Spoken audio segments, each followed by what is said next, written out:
Good afternoon and welcome to the officials of the Ministry of Tourism, Culture and the Arts and the National Carnival Commission. My name is Bridget Mary Anisette George and I'm the chairman of the Public Administration and Appropriations Committee of the Parliament of the Republic of Trinidad and Tobago. The Committee on Public Administration and Appropriations, the PAAC, has the mandate to consider and report to the House on A, the budgetary expenditure of government agencies to ensure that expenditures embarked upon in accordance with parliamentary approval, B, the budgetary expenditure of government agencies as it occurs and keeps Parliament informed of how the budget allocation is being implemented, and C, the administration of government agencies to determine hindrances to their efficiency and to make recommendations to the government for improvement of public administration. The purpose of this meeting is to conduct an inquiry and examination into the National Carnival Commission, NCC, management of Carnival 2023, and a follow-up on the implementation of the recommendations made in the 27th report of the Public Accounts Committee. The role of the committee is to assist these stakeholders in achieving the efficient delivery of services while ensuring that expenditures embarked upon in accordance with parliamentary approval, to determine the challenges being faced and possible solutions to these challenges, and to make recommendations for improvement of public administration. This meeting is being held in public and is being broadcast live on the Parliament's Channel 11 and Radio 105.5 FM and the Parliament's YouTube channel, ParlView. Viewers and listeners can send their comments related to today's topic via email parl101@ttparliament.org, facebook.com/ttparliament, and Twitter @ttparliament. I now will invite the members of the committee present here to introduce themselves, and if I can start from my far right. Lisa Morris Julian, member. Lawrence Hislop, member. Lakram Bodo, Vice Chairman. Good afternoon. Welcome again. Good afternoon, everyone. Ayana Webster Roy, member. Good afternoon, Sharda Patterson, member. Thank you, members, and the committee is being ably assisted by its secretary, Ms. Kiba Jacob Motley, and its assistant secretary, Ms. Keisha Peterkin. I therefore now will invite the representatives from the Ministry of Tourism, Culture and the Arts, and thereafter the NCC to introduce themselves. Good afternoon, Videsh Maharaj, Acting Permanent Secretary at the Ministry of Tourism, Culture and the Arts. Good afternoon, Chair and members. Candice Hicks, Director, Legal, Ministry of Tourism, Culture and the Arts. Good afternoon. Chair, maybe we start with you from NCC. Thank you very much, Madam Chair, and good afternoon to the other members of the Public Administration and Appropriations Committee to examine the role of the National Carnival Commission. I would start from my left, so we'll go that way. Nigel Williams, Acting Chief Executive Officer.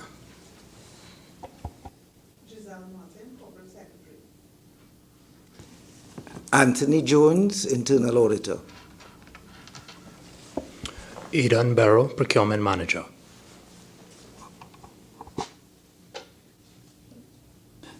Good afternoon. Tej Ramlogan, Director of Culture. Good afternoon. Sati Jamraj, Director, Research and Planning. Excuse me, could we just get that again, please? Sati Jamraj, Director of Research and Planning, Ministry of Tourism, Culture and the Arts. Chair, I'm sorry if I didn't say my name. I took it for granted. Everybody probably knows it. My name is Winston Gypsy Peters, and I'm the chairman of the National Carnival Commission. Okay, so I think what happened is I didn't realize that the representatives from tourism, culture, and the arts were split up. So I think, just so that the record will show correctly, there are 5 representatives from the NCC, am I correct? Yes. Yes? And then with Mr. Eden Barrow, and thereafter we have the representatives, Mr. Ram Lugan, you are also from Tourism, Culture and the Arts. Jamraj, Yes, and you are Director, the Research and Planning, Ministry of Tourism, Culture and the Arts. Good afternoon, everyone. Desiree Modest Bascom, Research Officer 2, Ministry of Tourism, Culture and the Arts.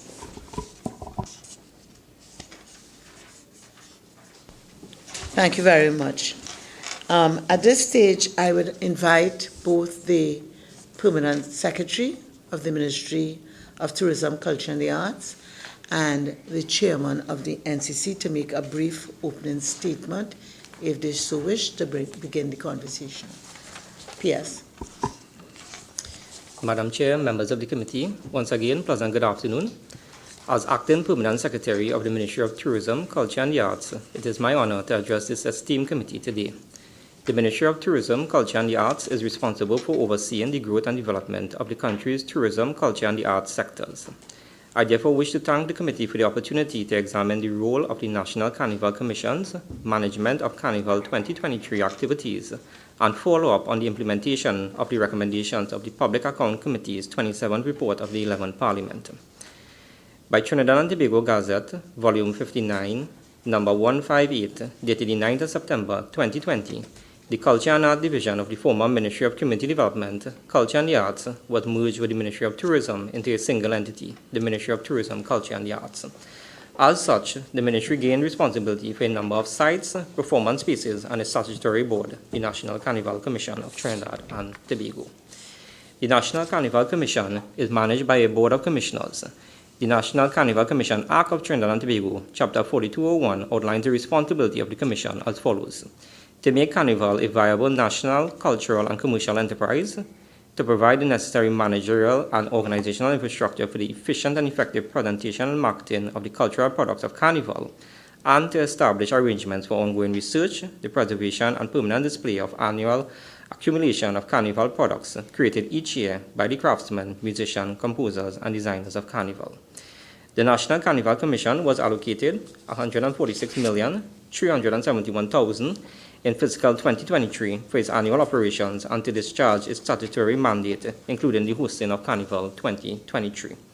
Section 2.2.4 of the State Enterprise Performance Monitoring Manual provides a framework that the Ministry has utilized for oversight and to formalize processes to ensure that the NCC follows the sectorial policy guidelines of the Government of the Republic of Trinidad and Tobago. Tourism and culture enjoy a highly symbiotic and mutually beneficial relationship.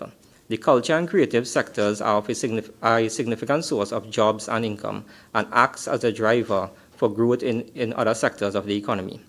According to the United Nations estimates, the creative economy contributes over 6.1% of gross domestic product, averaging between 2 and 7% of national gross domestic products around the world. The creative economy generates annual revenue of over $2 trillion and accounts for nearly 50 million jobs worldwide. With respect to Carnival in Trinidad and Tobago, the Central Statistical Office reported that visitor arrivals for the period February 3rd to February 21st, 2023 was over 27,000. Based on the average visitor spend over the same period, which is estimated at $15,313, the total injection into the economy by tourists is approximately $420 million. This estimate does not capture spending incurred by local, nor income generated from economic activities exclusive to Carnival. The Ministry of Tourism, Culture and the Arts is committed to fostering the growth and development of our tourism and cultural sectors and will continue to create an environment where our cultural expression can flourish and our citizens can take pride in our country's rich heritage. Madam Chair, I look forward to the deliberation and recommendations of the committee here today as we seek to improve public administrations. I thank you. Good afternoon again, Madam Chair and the committee members. The National Carnival Commission of Trinidad and Tobago wishes to thank the committee for the opportunity to disclose our role and achievements in the management of the Carnival activities for 2023. We also thank you for the opportunity to provide an update and the recommendations made by the preceding Public Accounts Committee. It is my honor to lead our team as chairman of the National Carnival Commission. The organization continues to meaningfully contribute towards Carnival growth and its development. As we seek to add further value to ensuring a safe and enjoyable Carnival where the people are free to express their creativity, we believe that our most invaluable contribution will be how much we are able to grow, develop, and bolster the industry and its stakeholders in times of uncertainty and an environment of fierce competition. With both the economy and the society continuing to be With both the economy and society continuing their post-pandemic rebound, without question, so too must the Carnival Committee and industry rebound following the 2-year absence of traditional celebration. In that time, we have made significant international organizational changes and procedural improvements, starting with the implementation of our strategic plan in 2021 to 2024 to help ensure greater value and return on investments. I am pleased to say that we have also addressed and completed to a great degree all findings and recommendations of the Public Account Committee of 2019. While it may have took longer than we had anticipated, our financial statement for all outstanding years have been prepared. This is subject to any audit adjustment that need to be brought forward. We have also requested permission from the Auditor General to have these accounts audited by external audit provided in order to have our financial statement audited as soon as possible. As we strive to ensure that the Commission remains compliant and faithful to all statutory obligations to the Ministry of Tourism, Culture and the Arts and the Government of the Republic of Trinidad and Tobago as set out in the NCC Act Chapter 42.01, we see immeasurable value in today's committee meeting and the discussions that will ensue. It is our hope that a greater appreciation for the industry is met with the facilitation of substantial injection investment from larger positive growth for the Carnival and the creative sector. A proactive position that can only redound to the benefit of our nation and our people. On behalf of the National Carnival Commission and my team, I again thank the committee for the opportunity to meet and examine our role in developing Carnival. We look forward to your recommendations and guidance as we work to continuously improve our offerings. With this in mind, we move ahead for the sake of Carnival. I thank you. Thank you very much, Chairman. So, you know, we're all talking about Carnival. I really want to look at your National Carnival Commission of Trinidad and Tobago Act, which is your founding document with your objectives. And particularly in terms of the provision that says to establish arrangements for ongoing research, the preservation and permanent display of the annual accumulation of Carnival products created each year by the craftsmen, musicians, composers, and designers of Carnival.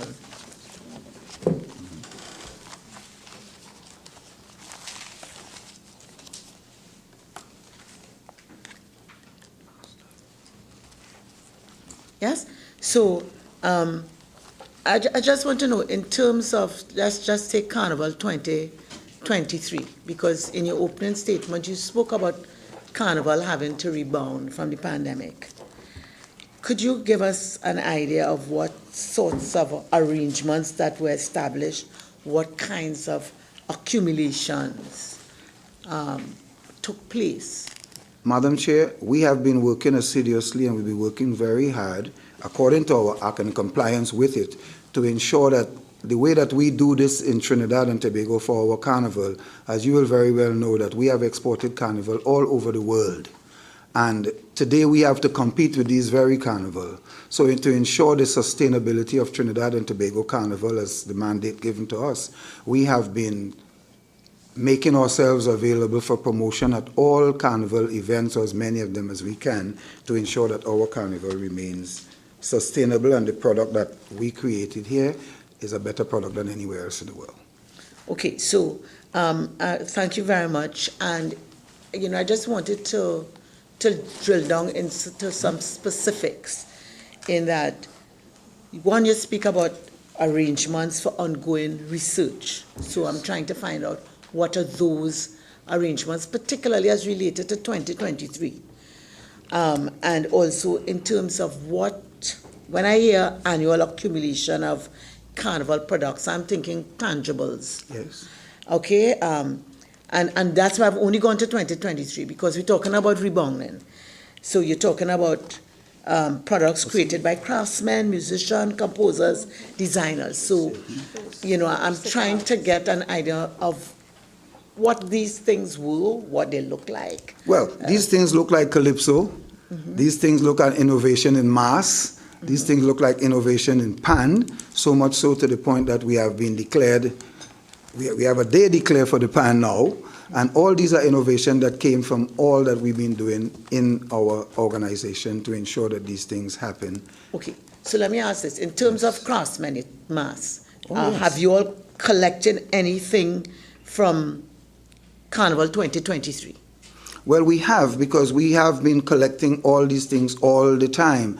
The thing about it, we have been talking about a museum, and we have to have this kind of sustainability. We continuously work with, especially the regional carnivals, as we would call it, the original carnival of Trinidad and Tobago resides in these places. And we have been collecting all, as much as we can, that is, the mass, the whatever else we have to make sure that we collect, to make sure that it's there, to make sure that these things are sustainable, that people would at least be able to come and see exactly what Trinidad and Tobago Carnival has to offer. So yes, we've been collecting all of them, and we have. Okay, so let me ask another thing coming out of the response. You said you all have been talking about a museum. Yes. I think that I've seen that there has been established a carnival museum at the Penny Bank. In fact, there's a display going on there now on Pan. And therefore, I was wondering what kind of relationship that NCC has with the Carnival Museum. We do have a very good relationship with the Carnival Museum, but that Carnival Museum is really an NGO. It's led by an NGO. It's not led by the NCC at all. I think that what we are looking for at the NCC is a museum that is national in scope, in both physical, the building space. That museum that is there now is a very small place that cannot even accommodate all the artifacts that we have, because just yesterday or earlier today we were talking about all the accumulation of things that we have. So what we are looking for is to have a museum of our own. And earlier today I was telling some of my members that what we really need for all that we have is a building like the health building that they just built there, that will be a real national carnival museum. Just let me tell you why we are looking at all this. I just came back from a conference in Colombia, and they have one of the finest carnival museums that I have been to, and I've been to quite a bit of them. And those are the things that we are looking for. And we do have a lot of the artifacts to put in there. Okay, so let me ask you this. You have a lot of artifacts. Can I go anywhere and see them displayed now? Well, you can go and see them displayed. We can take you there, but it's not public because we don't have the space. And that's why I asked, as it exists. Yes. You have a lot of things. Yes. I would want to use the word, and you may correct me. They are hidden things. Okay? From what you said, I understand if I made an appointment a display may be able to be sprung up, all right? But there's no permanent display. There's no permanent display or space for it. So we're talking about, and I want to ask you that, what's sustainability? We're talking about sustainability. You have things that are hidden things, which sometime in the future, and we'll talk about that as the discussion goes on, will be displayed in the optimal place. Yes. But there's an opportunity that exists, maybe smaller than your aspiration. Yes. And I am wondering, you said there's a good relationship. Yes, very good. I don't know what that means in Trinidad parlance, because I might have a good relationship with you talking here. So we're talking now in an institutional sense. Yes. What does that mean? It means that we have been working with them, and we have been providing them with some of the things that we have. Some of the things that we have resides there, but it's just a small fraction of what we really have that is there. Okay. So while that is there for sustainability, we have much more to offer. All right. So can I say that, is there a formal arrangement for your things to be on loan when they do a display? How does that relationship we do work? have, that's the kind of relationship I'm talking about. If the occasion arises for them to have anything of significance that they need to do whatever they want to do in the museum, it's available and it will be given to them. So it's for free? Is there a fee? Because I know part of your strategic objective is to improve raise your money. revenue. Well, the thing about it is that it is an NGO, and like I said, we have a synergy with them. So everything that we give them, no, it would not be for a fee. Okay. Thank you very much. All right. So I want to invite some of my members into the conversation. Yes. I will start with Member Patasa, and then I'll take field questions as we go along. Okay, good afternoon. So, bear with me, I have a little voice It's okay. issue.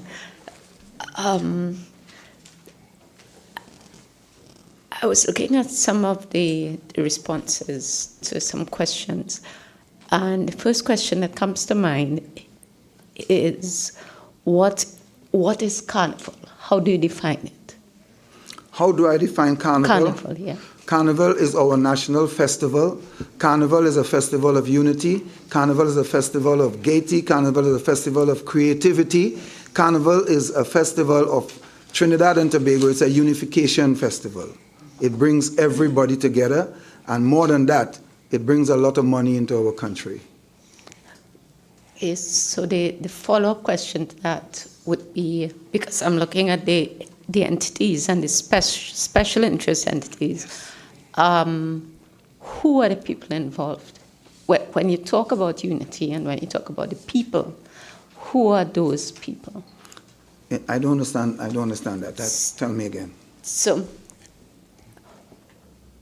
who are your participants? Who are your creative participants in Carnival? The artisans of Carnival is very, very diverse. We have from like traditional mass to right up to the largest bands ever in the world. And the participants are everybody who participate in Carnival in one way or the other based on what which part of Carnival their interest is. Like the mass man, you will find mass. The pan man, you will find pan. The calypsonian, you will find calypso. The actual soca man, you will find soca. Chutney, you will find chutney. And all this makes Carnival. All this makes what I tell you about the unification of the people in Trinidad and Tobago, that is Carnival. Carnival is the greatest unifier in this country. Okay, so I'm going to drill down a little bit. We have pan, you have tassa, you have chutney, right? Yes. Those seem to be very, to my mind, a little bit of a homogeneous group of people who represent what I might term a very diverse culture, right? So I was wondering whether the definition of what Carnival is important, because I feel that is where your plan to generate revenue is going to gather strength once you have that clearly identified, right? For now, it seems very focused on what the traditional elements of Carnival was, and then we have the introduction of that chutney and tassa, right? But is there scope for Carnival to be something more than that? There's always a scope for something to be more than what it is. And yes, we continue, like I said, we continue to try to expand Carnival as much as we can. But the scope for Carnival, for our Carnival, goes way beyond Trinidad and Tobago and trickles back down into Trinidad and Tobago. So when we leave here and we go everywhere else, like we have exported Carnival to wherever else in the world, basically every metropolitan city in the world has Carnival, and we have done that. So it trickles back down here, and the synergy between that homogenized thing that you're talking about with steel pan and tassa and whatever, they are all in one big melting pot. There's a synergy between all of them, and that synergy boils down to something called Carnival. They're all ingredients that make the pot that is Carnival. Okay, so what defines what are our traditional heritage of Trinidad Carnival? That's, if you could help us with that. Yes, I can. What is the traditional heritage? What are those things that identify? The things that identify us, our traditional mass, would basically be the ones that reside in the regional carnival. Like you'll find Borokit and you'll find it nowhere else in the world. Like you'll find the Pay the Devil, you'll find it nowhere else in the world. You'll find the Jab, well, some of that you'll find in Mexico and stuff, but it's predominantly a Trinidad and Tobago thing. There are tons of stuff that you do, the bat. All those are traditional masks that we have in Trinidad and Tobago, and those are what are considered traditional. What you will find are the bikini and beads and the other thing, the imports from Brazil and other beaches around the world. And that has imbued itself into our carnival, and that helps make our carnival as well. It helps create the spectacle that is carnival. And that is why when we talk about traditional masks and we pay more attention to it, these are the aspects of carnival that we want to live. And that's the reason why we go ahead and we pay a lot of attention to it, to make sure that it keeps in our carnival and keeps it steady. Might I invite Member Hislop, and then I'll invite Member Boodoo. Thank you, Chairman. Chairman, just to follow up on my colleague's question. This may sound as a very flippant question, but have we exported Carnival or have we exported the revelry? Before you answer, okay. and the reason I say that is from the standpoint that Dr. Patasa would have asked the question: what is truly Trinidad and Tobago Carnival? And it speaks to, we could talk about patenting what is ours.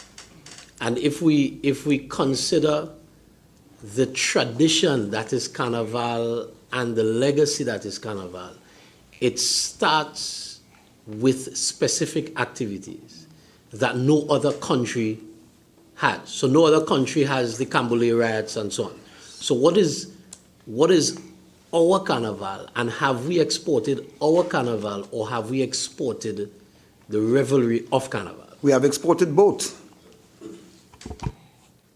You want me to elucidate? Okay, no problem. We have exported both because people didn't use to wine in carnival before we go out there and show them, And people in Trinidad and Tobago, a lot of people criticize when we whine and stuff, but that is our form of dance that we have exported out of Trinidad and Tobago. Some of the characters that I speak about, we just got back from Labor Day, where they never used to have anything like that. It's now out there and asking us to bring more. They want us to bring more of it because they want us to have workshops and stuff with them, which we are planning to do, to show them how it's done, because as resilient as they are, and as affluent as these societies are, these things that are associated with carnival, like wire bending and all these things, they are not really too familiar with how it's done.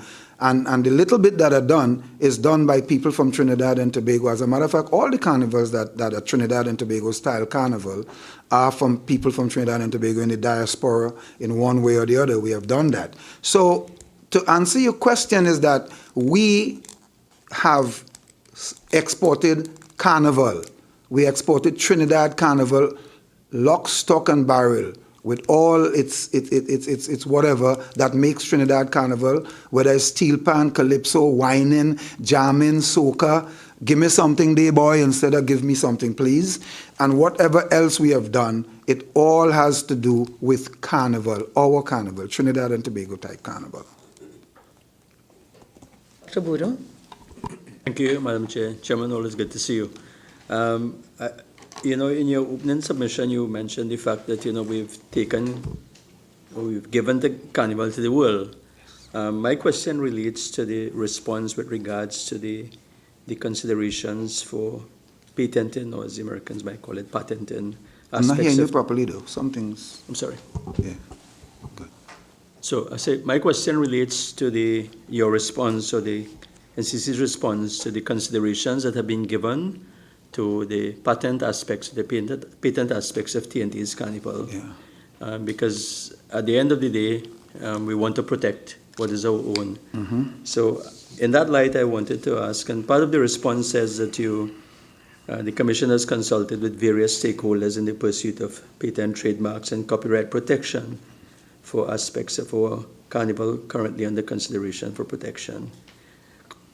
But it's also stated that you're in the embryonic stages of the dialogue. Now, we've been here for a long time, and of course, we know the world is moving quickly in terms of people taking what could be rightfully ours. So the question would be, where are we along in this process? How far are we along? Well, as you will very well know that what you're saying there is yes, that question is very, very valid, because the thing about it is that the antecedents of our carnival, if you understand it, you would understand that when our carnival started, I don't even think that the people who were involved in carnival knew the word patent. And I don't think even our steel pan had its challenges just in recent years in terms of ensuring that it came from Trinidad and Tobago. And we had our own problem trying to make sure that that was established and that was done. And I think up to today, we still have some problem. So to say that about the patent of carnival and the things that go along with carnival, it has been exported for so much years that, and it was never patented. I copyright a lot of work, so I understand how copyright go. When I write a song, if I write a song today, before I allow anybody to hear it, I either do a common copyright or I copyright it with the Library of Congress. Such a thing never happened to Trinidad and Tobago's carnival and its characters, because Trinidad and Tobago carnival went through a type of metamorphosizing process that was so hard for everybody. Remember that how it started. Trinidad and Tobago carnival started mocking massa. That's why today we have Pay the Devil, and that is actually massa. You have the bookman with the big Bible and thing. That is how that started. So nobody patented those things. But it is common knowledge. It is common knowledge that it is our characters. It is what we do in Trinidad and Tobago. Like other places have characters too that come from exclusive to them. But those are the things that we have. And we try to protect it now. We are now looking at these protections. And we do have our lawyer here who could expound on that as more than to tell you what we are trying to do. Chair? Just before, and maybe the corporate secretary could also answer that. On the one hand, I'm hearing we have characters that are unique to us. Yes. We have skills that are unique to us. You spoke about the wire bending.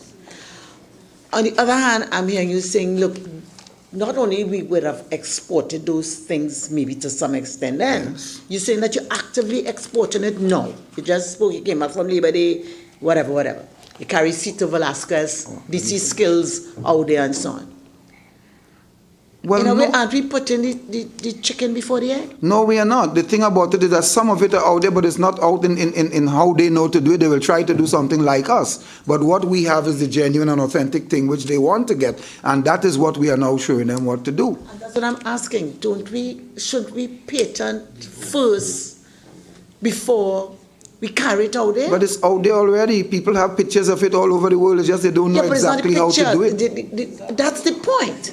And that's the point. It's not just the picture, right? Because I understand you to say that if it's not done in a particular way, it's not it.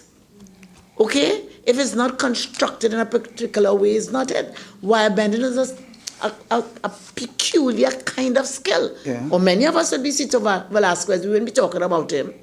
But here you're telling me you're going out there, carrying it out there, showing people how to do it out there, and it's not protected. Well, we are showing them the authentic way to do it. It's not that it's not out there, it's out there already, but we are showing them how it is done, how we do it. Even though it looked like the same thing, they don't have the skill. And some of the people who went out there, I mean, we have people from Trinidad and Tobago who are mass people, who is in America, who is in London, who is in Canada, and they took that skill with them as well. They showed them, but they didn't have the real thing then. But they have something, and I am not sure that we could patent all of this thing. Now, like take for instance, how can you patent a bat? What you could patent about it is the way that it's made. And did we patent that? No. Are we working on it? Yes. So, Chairman, before Ms. Martin answers, the reason I asked this is because of the very controversy what we had with the seal pan. I was shocked to know that somebody else outside of Trinidad and Tobago could have patented steel pan. And therefore, there must be other aspects of the carnival and the culture that we can look at to try and preempt that happening. So I don't know if Ms. Martin could explain in terms of where we are with the legal aspects of this. Mr. Bodo, good afternoon. We have started to do some work in terms of patenting and protecting our intellectual property rights, or considering what they are in Carnival. We've been working with our special interest groups, Pantrin Bego, Tuco, TTCBA, in terms of they run the Mars, the Calypso, and the Steel Pan. Patenting and protecting intellectual property rights. While it's easy to say we should do this and we should do that, it requires extensive research. A number of activities and things that we hold near and dear to our hearts. Sometimes the origins were not in Trinidad and Tobago. So we are in the process with our Regional Carnival Committee as well as Ministry of Intellectual Property, working with them in terms of merging some of our research. It requires extensive research. Sometimes when we think we have something, new information come up, and it is not exclusively Trinidad and Tobago. It didn't originate here, and we have to do further research. So that has been holding up some things. Where we would have had some traction, we are looking at some of the low-hanging fruit. For example, things like the Mother of All Carnival, which born out of a tagline that came out of the post-pandemic period. We realized that that was something near and dear to us. The Mother of All Carnivals. Technically, that is who we are, how the world sees Trinidad and Tobago Carnival, and we hadn't thought of copywriting something like that. The home of Carnival, that's something that we use, Carnival cities. So we're looking at some of the low-hanging fruit quickly to see what we can protect. There are aspects of our carnival that we have research ongoing right now. The Camboulé, we're looking at the Peregrinade. Those are some of the areas that we are researching to ensure that we can cover. And with the Ministry of the Intellectual Property, of course, they would want us to ensure that the origins are really Trinidad and Tobago, and it's something that is beyond challenge that easily. We know we have a lot to do, and we are playing catch-up. And a lot is happening simultaneously in terms of our international marketing initiatives where we go out, but at the same time, we are trying to be careful, hasting with haste as much as possible, but we have to do the requisite research to ensure that what we protect is essentially Trinidad and Tobago's, and it reflects our culture. Thank you, and I hear you, and I understand and appreciate the challenges that are involved, but as you will also appreciate the world is moving apace and quickly, and everything is economic value and so on. So my question would be, how close are we to patenting anything, or any of the aspects of Carnival that you've mentioned, in terms of how far away we might be with regards to any specific item? Are you in a position to? In terms of a time frame, but there, as I say, the low-hanging fruit that we want to close off on in terms of the Mother of All Carnival, the home of Carnival, as much as possible, in terms of copywriting those things. Canboulay and the Peregrinade, those are the areas that we like to close off on. And I'm looking at before Carnival 2024. Yeah. Chairman, can I ask, in terms of what kind of support, if any, you will be receiving from the the line ministry? Is Oh. there working symbiotic working Yes, we relationship? are. We are receiving a lot of support. They are giving us basically all the support that we need. As long as we ask for it, they try to do the best that they can to give it to us as quick as we can. But you know, sometimes nothing is done as fast as you want it to be. Okay, so just want to ask something. In terms of Miss Martin, when you talk about the mother of carnival, the home of carnival, you're talking terms. Yes, What- yes. just terms? Yes, those terms. yeah. Okay. Because- Not designs, not characters. We're just talking about terms and possibly the history of the Camberley riots, that kind of thing. Those are the four things. Yes. The Ferro-Grenade, the terms, and the Camberley. The Perro-Grenade, where the research is in terms of the character also. Yeah. The Candoulé in terms of the event and Right. what it is. Those are the things that we're working on. And then the terms. And the terms. Right. The taglines per se. Yes. Okay. Member Webster Roy. Thank you, Madam Chairman. My follow-up question was actually because I recognize we have a Director of Research and Planning from the Ministry of Tourism. How is that department assisting NCC to build capacity to protect and preserve the traditional elements of Carnival and addressing that same issue raised about patenting what is ours? What support, if any, is there a research plan in place, a program of items or products that we want to further develop and all of that was in place? Good afternoon again. So together with the NCC, and of course you would recognize that we also have the Culture Division, which would have been part of the former Ministry of Community Development, Culture and the Arts. So the ministry is working closely since we would have merged with NCC and of course with the protection of all the elements of Carnival. So any support that require, the ministry is able to provide in whatever way we can, together with all our supporting departments. Okay, so give me an example of recent research done in terms of Carnival and in terms of moving towards having something protected. What would the ministry have done recently?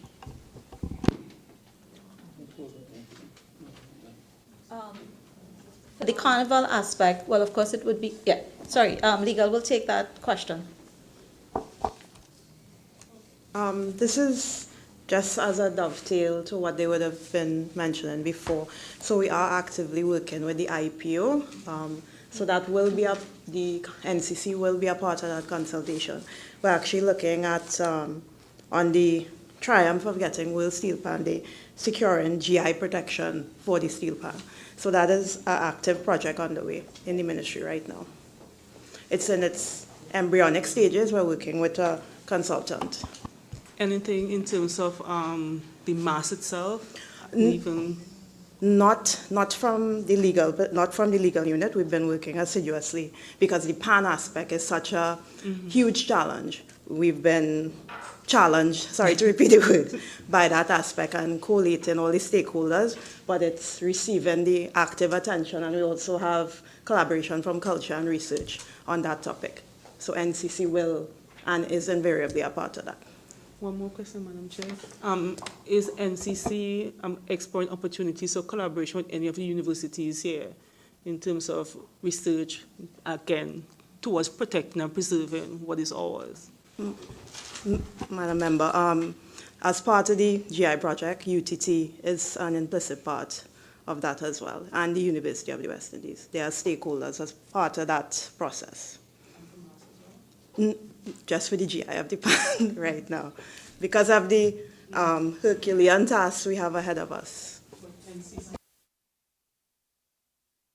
NCC, in terms of mass, you all are considering any type of collaboration with any of the universities?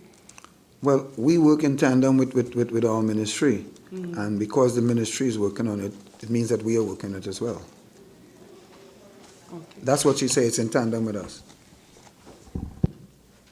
So, thank you, Chairman. You know, there is a very interesting response to a question that I think certainly, if not the entire committee, I'd like for maybe you all to expand a bit so we could get an appreciation.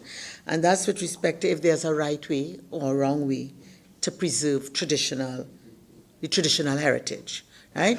Now, I understand you to say that the traditional heritage, and you'll correct me if I'm wrong, will be characters, certain characters that are unique to us. I guess calypso, and I'm not sure what else I get. But, if you could expand on one, if there's a right way or a wrong way, the answer says, in keeping with contemporary trends, a sustained and collaborative effort involving as many stakeholders from various sectors as possible can enhance documentation and preservation of our heritage. But ultimately, there's no wrong or right way. Well, I don't think there's a wrong way to preserve your heritage. I don't know if you could have any definition of right and wrong way to do it. I mean, if there's a right way to do it, it is go through the right channels and to preserve it. In this case, we have been, like you hear, we have been trying to do the copyright. We have been trying to do all the things that would protect us. So I don't know which is the right and wrong way. I don't know if anybody else could come up with a definition for that. I would like them to answer. But as far as I am concerned, there's no right or wrong way to preserve it. I think it needs to be preserved, and whatever is the available way to preserve it, that's the way that we will want to use. Okay, if I even accept that, would one agree that there are different ways? Yes. And different ways may produce different results in terms of efficacy, yes, in terms of time. So let's use right way and wrong way in that kind of context. Okay, I understand the conversation to say we're coming from behind the curve. Yeah. I also understand the conversation to say, here what? There are forces coming head on at us, right? Mm-hmm. Competing against us. So let's use right way and wrong way in terms of efficacy and expediting. Well, the ways that we do it is that one is that we identify it to be ours, and the other way we do it is to go through the legal copyright way. And I think that those are the only two ways that I know that we can, in fact, do it. I don't know if that would answer what you want me to answer, but that's the way that I know to do it, and that's the way that I believe would be the right ways. I don't think that there's any wrong way. I think that there's only a right way to do it. The way to right is once you get it done. So, and we try doing that as much as we can. So that time is not a factor. Because you talk about a sustained and collaborative effort involving many stakeholders. So that, if it takes 20 years, I'm not sure. Well, I don't know, we wouldn't want it to take that, but there are lots of things in this country that takes that kind of time to do, because, lots of things that we try to do, and it takes that. Even building a building takes some time more than that. So just to say that we try our best to do it as quick as we can, that's what we do. Okay. And some of it is ongoing all the time, because like I just said, the PAN has only been recognized after maybe since 1943 or 41 or something. Only now we get recognition.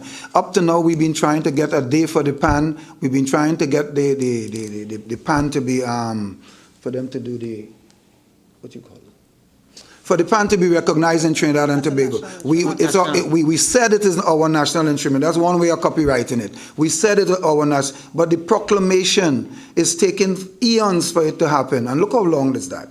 And so that is how some things are done. Some things, the ramifications of getting it done takes longer than other things. Yeah. I could write a calypso today and copyright it this evening, because there's something called a common copyright where I could send it to myself. But it is different. If I create an instrument, it would make it a little more difficult for me to do that. So there's no one way, and I don't think there's any right or wrong way. I think the way to do it is to get it done by whichever means is available to us. And would you agree then that, because you drew the example of the PAN since 1943, that was a different time, okay? That's a real different time.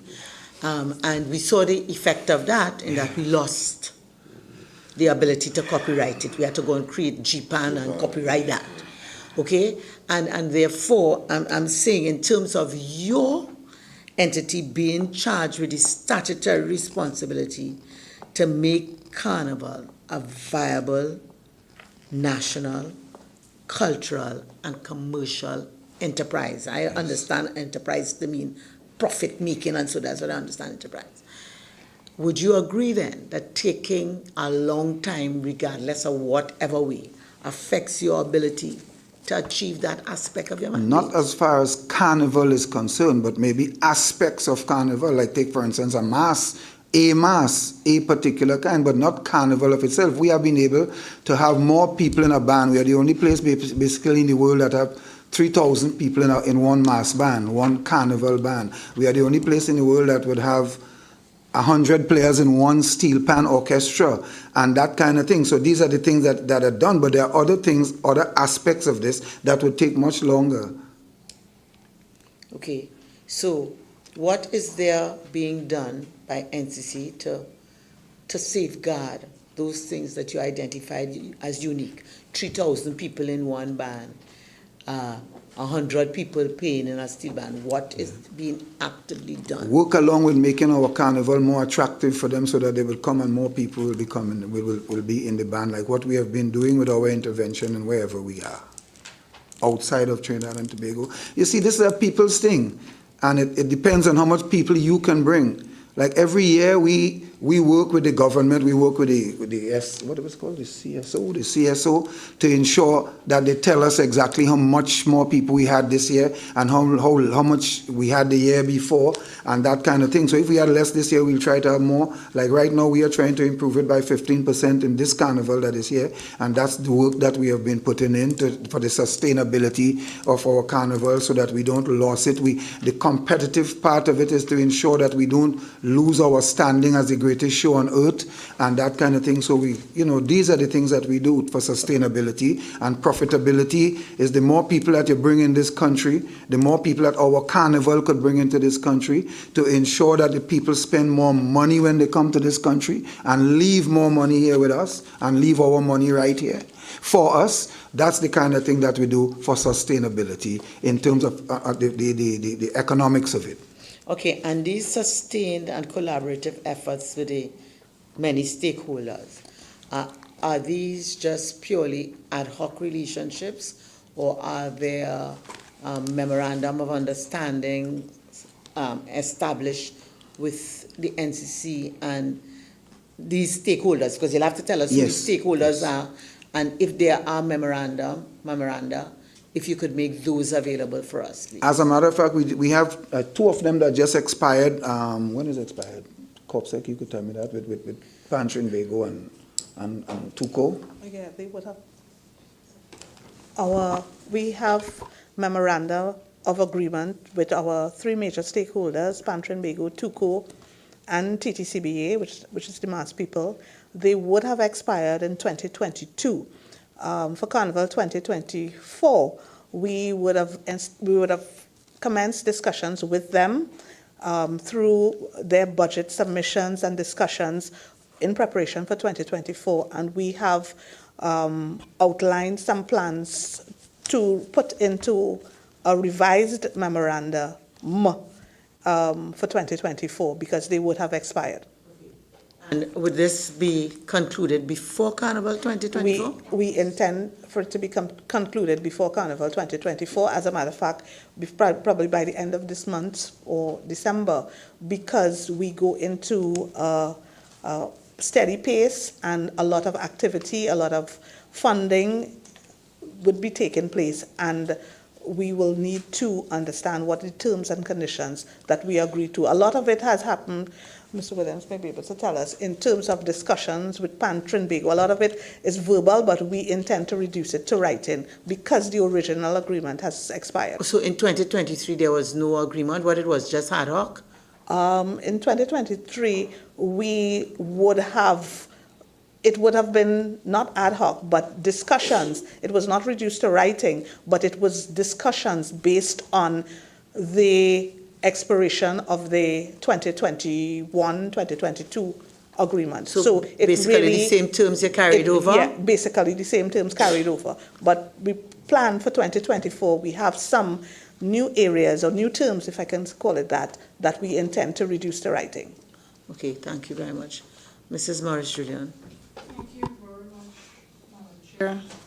Madam Chair, I listened as the chairman spoke about let's talk about the marketing. I'm interested in the marketing. Yes. Miami, New York, UK, Barbados, Jamaica.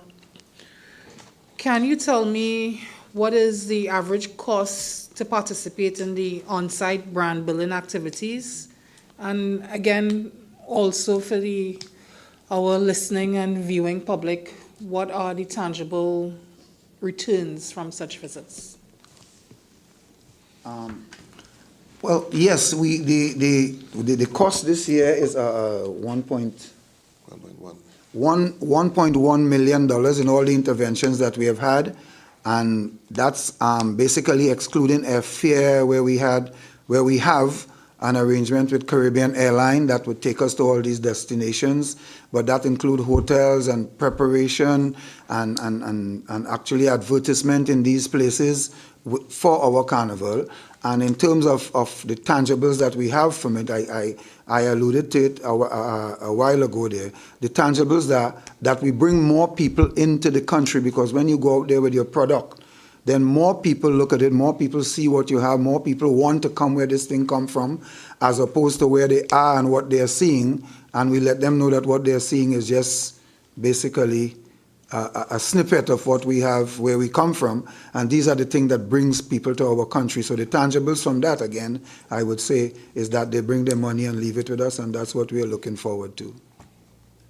Through your chair, but how effective, how do we measure these brand building activities? How can we say for sure that it is effective, and are we seeing an increase of visitors to Trinidad and Tobago? Can we directly relate, for example, is there a digital sign-up sheet when you go to the UK, and we could say, all right, well, these people did come in Carnival 2024, etc. How can we trace that these brand building activities are indeed effective, and the partnerships that we're building with the different organizations, how is it working? How do we know regarding the attendance to TNT's Carnival? Well, we do know if it's working or if it's not working, as I alluded to a while ago by the CSO. They are the ones who give us the statistics as to how many people come for Carnival as opposed to who came last year, how many came last year, and we depend on them to do it.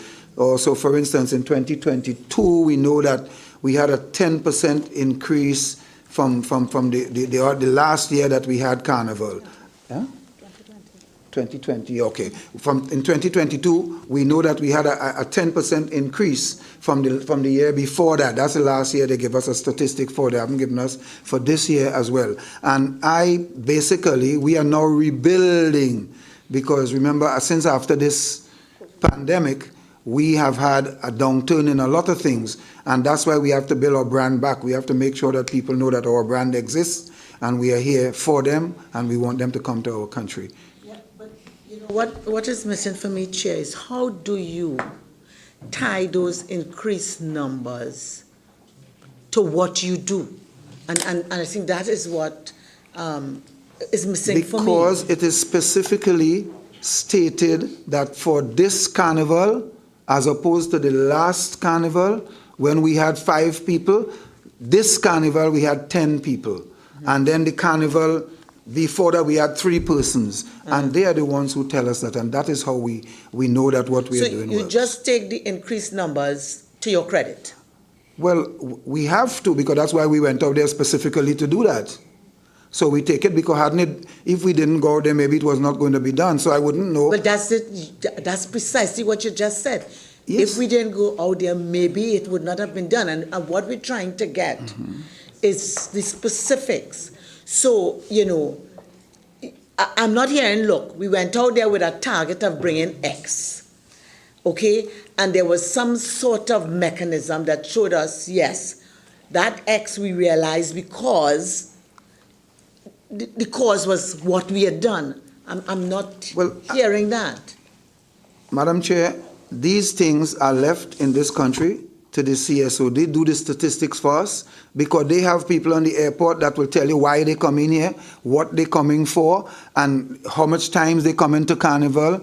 and how much time they did not come to Carnival, and this is why they are here. So we don't have the money or the mechanism to really go out there and do that. But if it is that is something that we never immerse ourselves in doing that, but if that is something that we should do, we can do it if given the resources to do that, which we don't have at this point in time, and we rely solely on the CSO to tell us how many people are here for Carnival. They deliberately tell us that. For Carnival, because I guess they ask people, and they do, because you would find the people in the airport and in other places saying we come for Carnival, or we're not coming for Carnival, or we're here for Christmas. It's the same kind of thing that we use. Ms. Martin? Chair, if you could just add to what Chair said, in 2019, post-Carnival, the National Carnival Commission would have done an exit survey post-Carnival, and we would have received some of our external patrons, from overseas patrons, their likes, dislikes, what they were not pleased with. Some of it was eye-opening for us. At the turn of 2020, we realized that further to 2 years, 2018 and 2019, of doing overseas marketing, we would have seen in 2020 a jump of about roughly 10% in visitor arrivals. So in our strategic plan, we know what happened in 2021 and 22. As part of our strategic plans, which you may have before you, you would see that for 2024, we intend to establish as an annual ongoing basis exit surveys to ensure that we can monitor our overseas patrons who we know really add value to our foreign exchange, and this is something that we intend to do from 2024 going forward. As Chairman did indicate, it is indeed expensive, but it's something that we have identified. When we did our strategic plan, it is written in, and in 2024, we intend to do a post-Carnival exit survey, which will continue to inform us on what we plan to do or what we can enhance or develop or grow in terms of industries and satisfy our patrons. Thank you very much, Ms. Martin. Ms. Morris-Julian, are you finished? Thank you very much, Chair. Through you, Chair, I honestly, the chairman got it exactly what I wanted, but for example, Tribe goes to Brooklyn for Labor Day. Did any bands from Brooklyn come to Trinidad for Carnival? Anything like that? No bands come, but people who were in the bands up there, they came. Okay. Yeah. They didn't come as a band, but they came as individuals and came by groups. Plenty of them. So, through you, again, Madam Chair, is it that we are working on collaborations, for example? I think Borokits is a big band in Labor Yes, Day, it is, yes. Right? And it one would of the have biggest. originated in Trinidad, right? Yes. And it went across there. For example, I'm just asking, for future reference, can we have record keeping of such partnerships, collaborations, so that we could say, all right, we went to the UK, and this is what came out of it. And yes, CSO is an important need, but I can also tell you, for the pandemic, I can tell you why everybody came, because everybody decided that because of the pandemic, I'm coming to Trinidad for Carnival. That was a done thing. But let's move on to, Madam Chair, with your permission, digital marketing and digitization. Just by speaking about Carnival, I know tonight my social media I will see trips to Trinidad and Tobago for Carnival because my phone is clearly listening to me, right? So, what is the status of the development of the NCC's online offerings? Are we using digital marketing? Are we using it effectively? What is being pushed and promoted out there? Because I can tell you, Grenada has been inviting me for quite some time. Well, actually, for Tobago, you did not invite me, member. Don't worry, we'll get to Tobago. There's some interesting statements made by the chairman, But so we'll get to just Tobago. for our clarification, can we talk about the website, the social media pages? Are we doing Google Ads? What is the digital marketing? Do you have a position for digital marketing? Is this something under marketing? Do you have a marketing manager? I see you. If I may respond, that is one area we are not quite as up to date as we should be. All right, in a nutshell. However, we have an online platform, TNT Carnival World. We started during the pandemic. Right now, we are building content. So we have a lot of content being built in the background. It's going to include a virtual museum where anybody from anywhere, the world could access and could see Trinidad Carnival. You know, you could actually go into a steel band, panyard. You could play particular instruments. You could go into a mass camp, right? You could go into a calypso tent.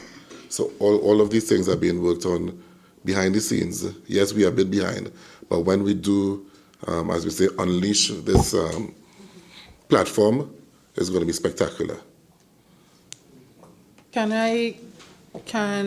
Through you, Madam Chair, can the committee get a timeline that this would be done? Because we can all agree that the pandemic forced many of us to move into the digital world.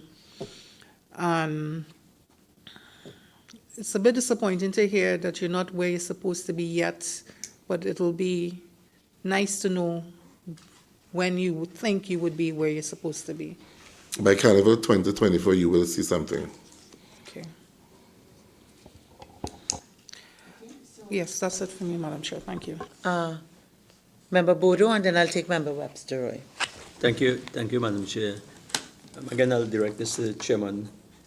There's a lot of economic activity generated around Carnival, Chairman, but those events can only happen if it's tied to Carnival. And speaking about the private Carnival fetes that generate a lot of money and so on. And one of these fetes could probably earn as much I would make in many years. But my question is this: since these are linked to Carnival and based on Carnival and are sold on Carnival, does the NCC have any link in terms of any sort of generation or cut, so to speak, from these fetes? No, those are private fetes, but what the NCC generates from that is, in terms of our rental, they use the NCC's property, the NCC's space, and we rent this to them, and that's forms part of our income. That's what we get from those fetes. So the more fetes they could have in our places, the better for us, but we do not get a percentage from their intake now. Yeah. Member Webster Roy. Thank you, Madam Chair. My question was about the exit survey. I wanted to know what new would have emerged based on the data coming out of the last exit survey. As I indicated, the exit survey the last one we did was 2019. Coming out of that would have directed us to some aspects of the Carnival and the Carnival City, meaning the Queen's Park Savannah, some areas that people were not pleased with.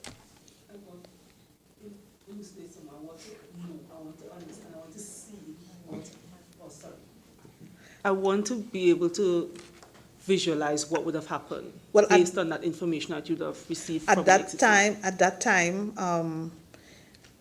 persons would have expressed the amount of time it took to cross the stage, the pile-up of bands for patrons, and those things that we would have tried our best to take on board and do a tighter planning of the route to ensure, with our stakeholders, to ensure that patrons get the best out of it. And as you would know, that's where the circuit room came up as other additional outlets to avoid the congestion. That's one thing that came to mind in terms of the survey. I know that traffic pileup, that was a big one. Nigel, anything to take off? Yeah. That was it. That's it. Yeah, that's one of the things that came out. And that was a big one that we actually had to do some working with all our stakeholders, the police, the traffic management persons, looking at parking arrangements, anything to avoid the congestion of the bands. We have route marshals. We continue to work with a number of stakeholders in ensuring the parade route especially is cleared. I mean, we are working with, this year we have already started discussions with some of our national security personnel to ensure, and working with TTCBA to ensure that the parade route, we do not find ourselves with that type of congestion. Did you find any opportunities to collaborate with private sector coming out from the information from the survey? What's the relationship like with NCC private sector? We have meetings with the private sector all the time. We have meetings with the band leaders because, I mean, if you understand Carnival well enough, you will know that there's always confusion with the band leaders among themselves. This 2023 was no exception.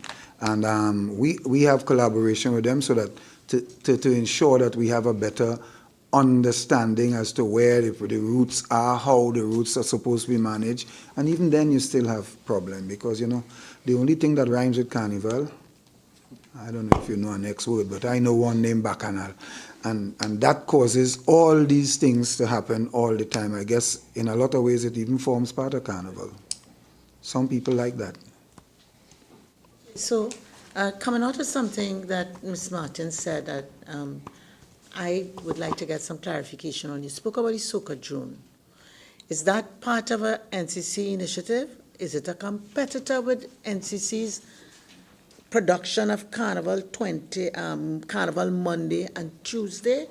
Or are there synergies between the soca drone and what you do for the parade of the bands on Carnival Monday and Carnival Tuesday? It's fine.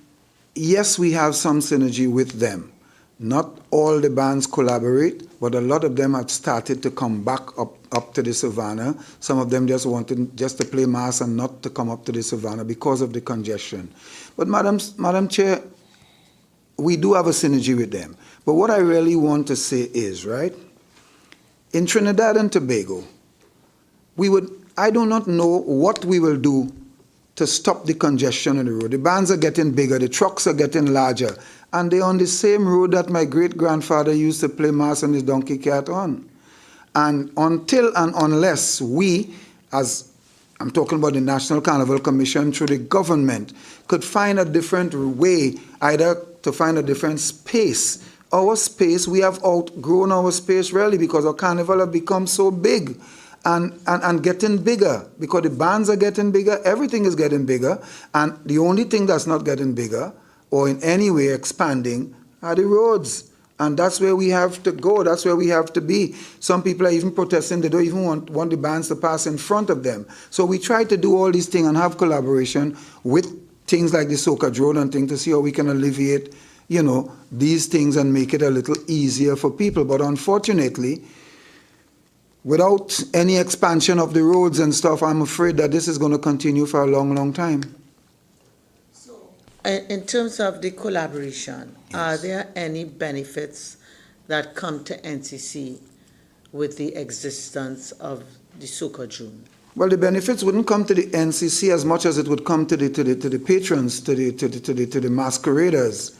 And I think that's one of the reasons why we exist, to make them comfortable as well. So some of them are comfortable doing that because you take away a few thousand people from clustering the road and gives other people a chance to be freer to go where they're going and play their mass and do what they're doing. Yeah. And so I think in a lot of ways, yeah. Yeah.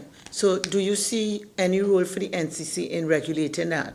So say next year I want to open up, I get a space down in Chagaramas, I could have my carnival there Monday and Tuesday. How do you see your overall role? No, I see my role in wanting a space, but I don't see my role in trying to say that we're going to do that, because you have to understand that culture is a funny thing, you know, and people's culture and people's custom drives them to do certain things. And I don't think if we have a carnival per se to remove carnival to take it Chagaramas or somewhere else like that, it's going to work. But I'm not talking about NCC, you know. I'm asking about NCC in its role about creating and ensuring that carnival is preserved. Yes. And you're saying, look, if I understood you well when I asked you about the soca drone, Yeah. more or less you're saying, if the masquerade are happy, that relieving me of a problem. Yeah. So soca drone good. That's how that translates in my head. Mm-hmm. I am saying, therefore, is there a role for you to regulate all of these things? Or if it's okay if I were able to get, not NCC, I Okay. were able to get a space, and I just call Shagramas, for example, and say, having my carnival down there Monday and Tuesday. Does that affect your role, your statutory Yes, it role? affects my role. The short answer is yes. Yes. It will. Okay. So therefore, I'm asking again, as you say, you have some collaboration. I don't know what kind of synergy or collaboration it is with Soca Drone. And I want to know if you could expand on that a bit so we will know that, sure, I couldn't go and start my carnival. In the past, we have helped them because of collaboration. We have helped them in terms of finances to ensure that the stage was up in time and that kind of thing, you know, and the route through the security services, through us, we ensure that it was monitored in a certain way, that all these things took place under the aegis of the National Carnival Commission. In a way, you endorse Soca Drone. Well, you said the right thing, in a way. Yes, because if I had... But I'm going to ask you what the way is, well, because I want to know what the stick... Listen, okay? Listen, please. I want to know what, therefore, would be the criteria so that you're not setting up a competitor to your role and responsibility and opening the way for me, if I weren't enterprising enough, for you to get up next 2 years and realize, here what? Just because of the congestion and say, same thing you're talking about, that you allow Soca Drone, that I ain't have my big carnival down in Glencoe. That's what I'm asking. Okay, that's a twofold question, Madam Chair, because the thing about it, while the National Carnival Commission is in charge of carnival, there are overriding authorities that would say, listen, if so-and-so want to do so-and-so, let's try to see if it would work. And we have an obligation to do as they say, to try to see if we could get that to work. And sometimes we do it. But our collaboration with the Soca Drone means that we would not allow people to just come and say they have in carnival anywhere, you know, that they want to without any input from us at all. So if they come to tell us that, then we will go to the source and find out if that is so and how that is going to work. And those are the things that happens. I don't know if that answers your question. No, I'm still a little, and it may be me, I'm still a little unclear you have the regulator, okay. with specifics. Okay. And remember, Chair, this is being broadcast live. Yes, yes. Okay, so, you know, the specifics are what contain us and guide us. And therefore, that's what I'm trying to get. Not to put you on a spot. No. But to ensure that I understand that if I had to explain it to somebody, I could. And quite frankly, it may be that I am missing something. Okay. So maybe another member of the committee might. I would allow the legal person to answer. Chair, if I can just shed a bit of light, understand where you're going. Pursuant to Section 9 of the NCC Act, the NCC is responsible for or can do the regulation, coordination, or conduct of all carnival activities throughout the country. So we know that is within our power and remit. Over the years, the NCC has taken a collaborative approach with our stakeholders in terms of, we're now speaking about mass at this point in time. So we would have worked in the past with the NCBA and the Trinidad and Tobago Carnival Bands Association. We would have identified the parade route, and we would have worked with them. What we did over time was always collaborative, so that similarly, when the idea of a Soca Drone came up, it was collaborative. It was not our idea per se, but did it make sense? Can it work? Can it ease the congestion? So on that basis, we work through our stakeholders, the mass bands. Well, as we're speaking mass now, we work with them. It has been collaborative, but we are mindful of our remit. Yes, we have the ability to regulate and coordinate all things carnival, and we know it. So can I then say that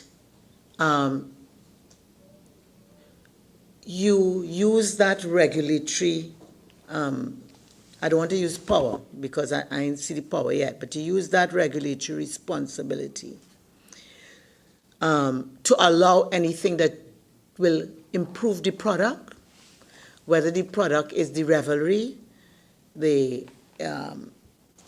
comfort of the masquerader. You use that regulatory power in that way. Once it doesn't detract, I will collaborate with you to allow it. So Okay. far, that has been our, what we have Your been doing. approach? Our approach has been very much collaborative.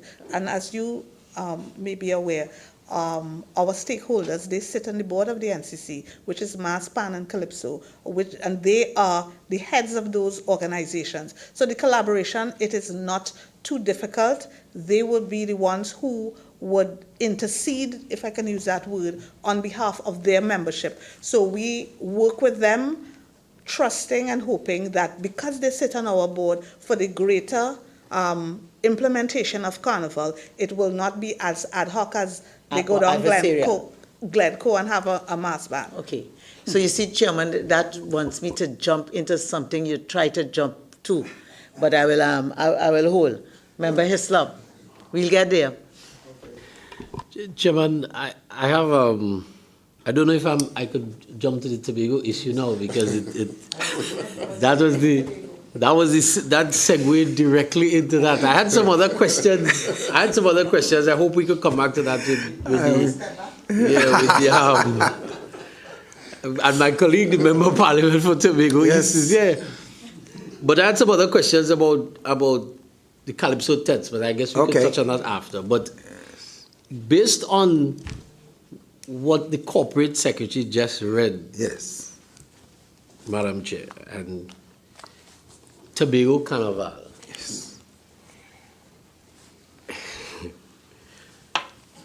based on the act, you are responsible for all carnivals, or where? So I'm asking the question: Is the act date specific? Or is it all carnivals? And does the THA Act, based on the fact that culture is a fifth schedule item, does that remove the responsibility of carnival in Tobago from the NCC? And the reason I ask if it is date specific, because we have what is called the National Carnival.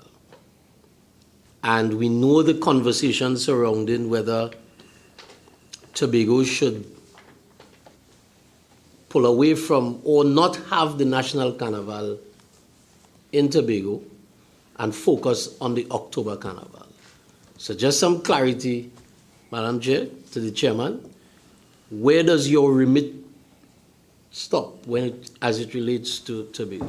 I am going to allow my legal person to do the act, and after that I will come in. So can you please give him where we stopped? Where I would have read section 9. My apologies. I would have read section 9 of the act. And the National Carnival Commission of Trinidad and Tobago, the carnival, we put on a carnival annually in Trinidad and Tobago. So what happens during that pre-Lenten festival happens in Trinidad and Tobago. And that has been our remit and that has been our focus over all these years. The October Carnival, which is an iteration of the THA, that started last year and is growing. Our intention between the both parties, the THA, through their culture department, we would have held discussions and towards some type of collaboration over the 2-year period.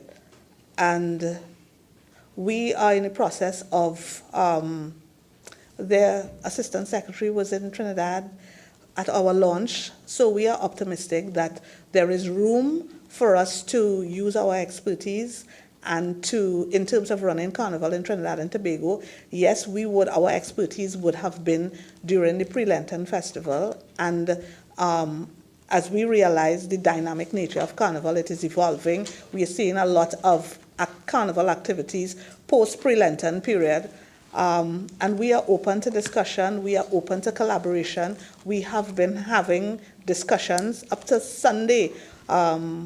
They were invited to our launch, and we intend to have some input with the THA in terms of rolling out or sharing our expertise in rolling out Carnival. Let me answer my part of this question now.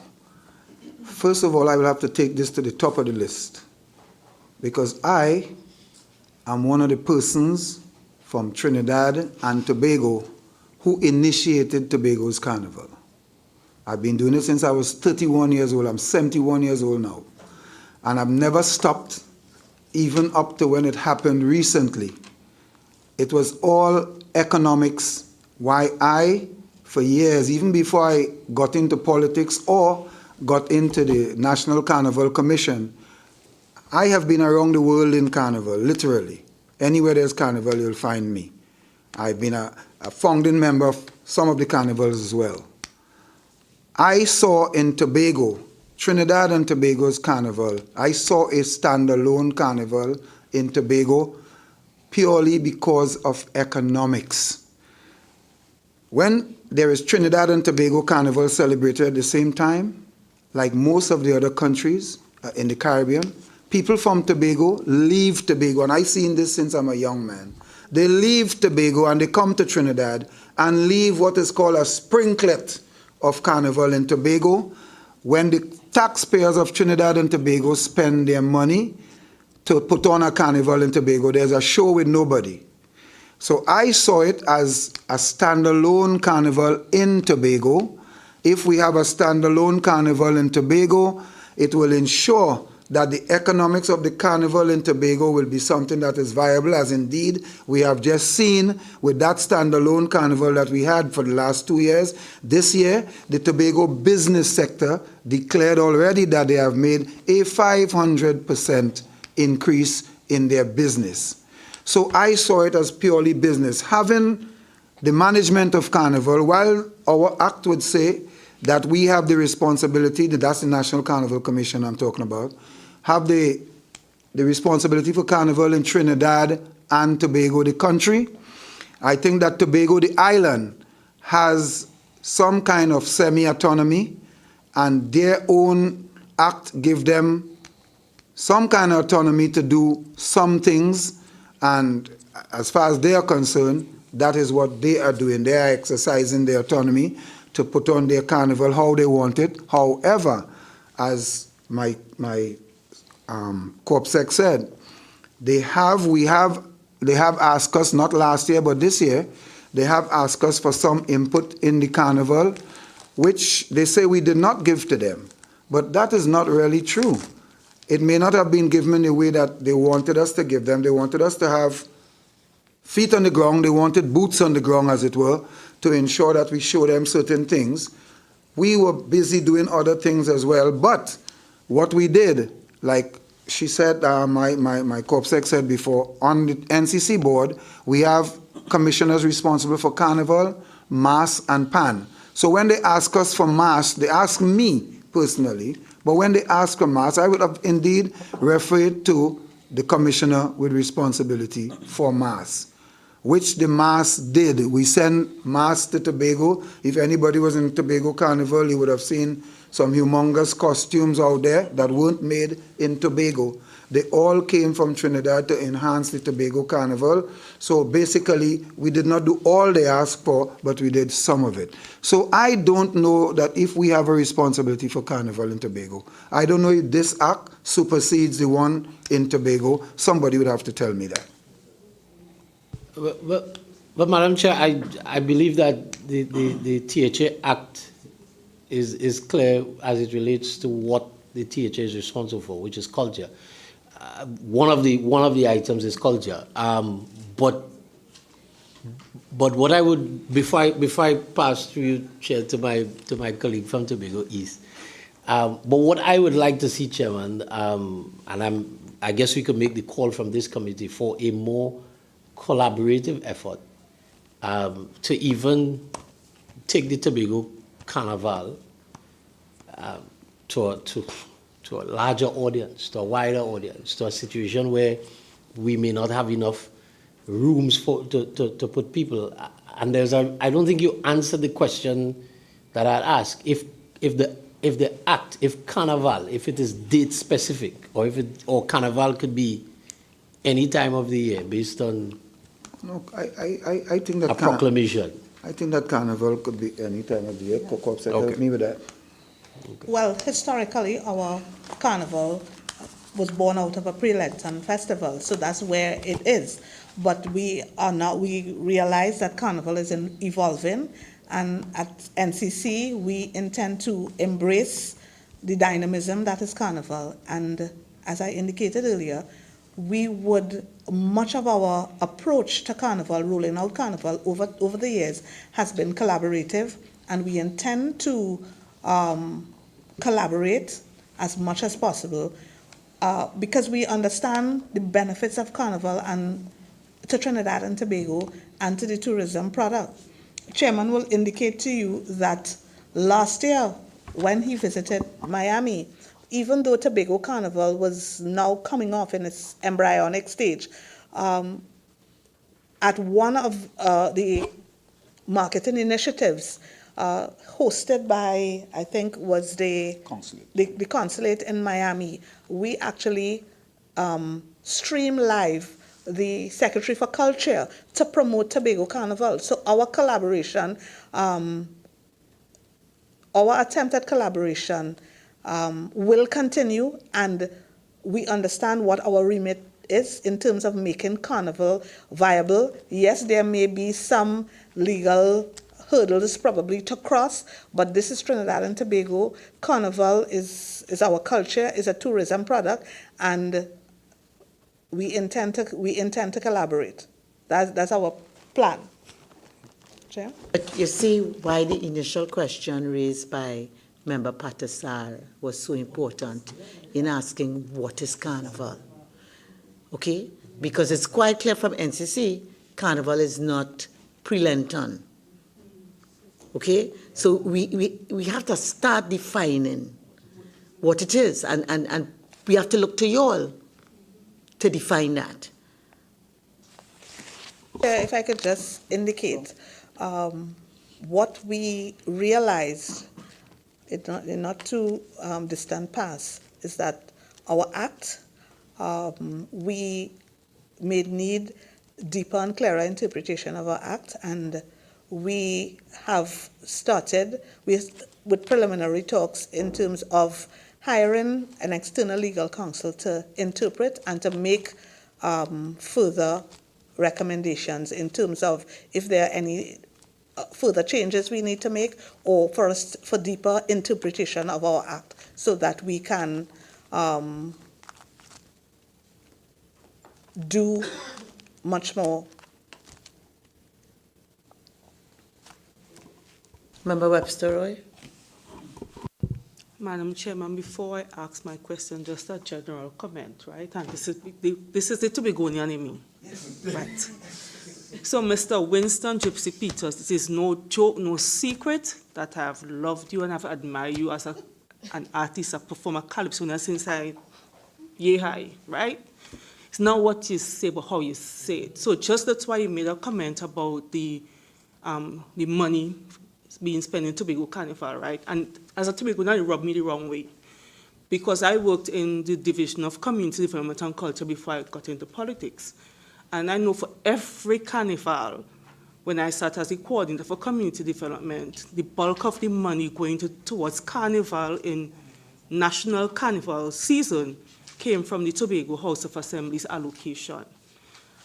We have the Tuco Tobago arm, we have the Pan-Tobago Tobago arm, and they would have received funding from the THA.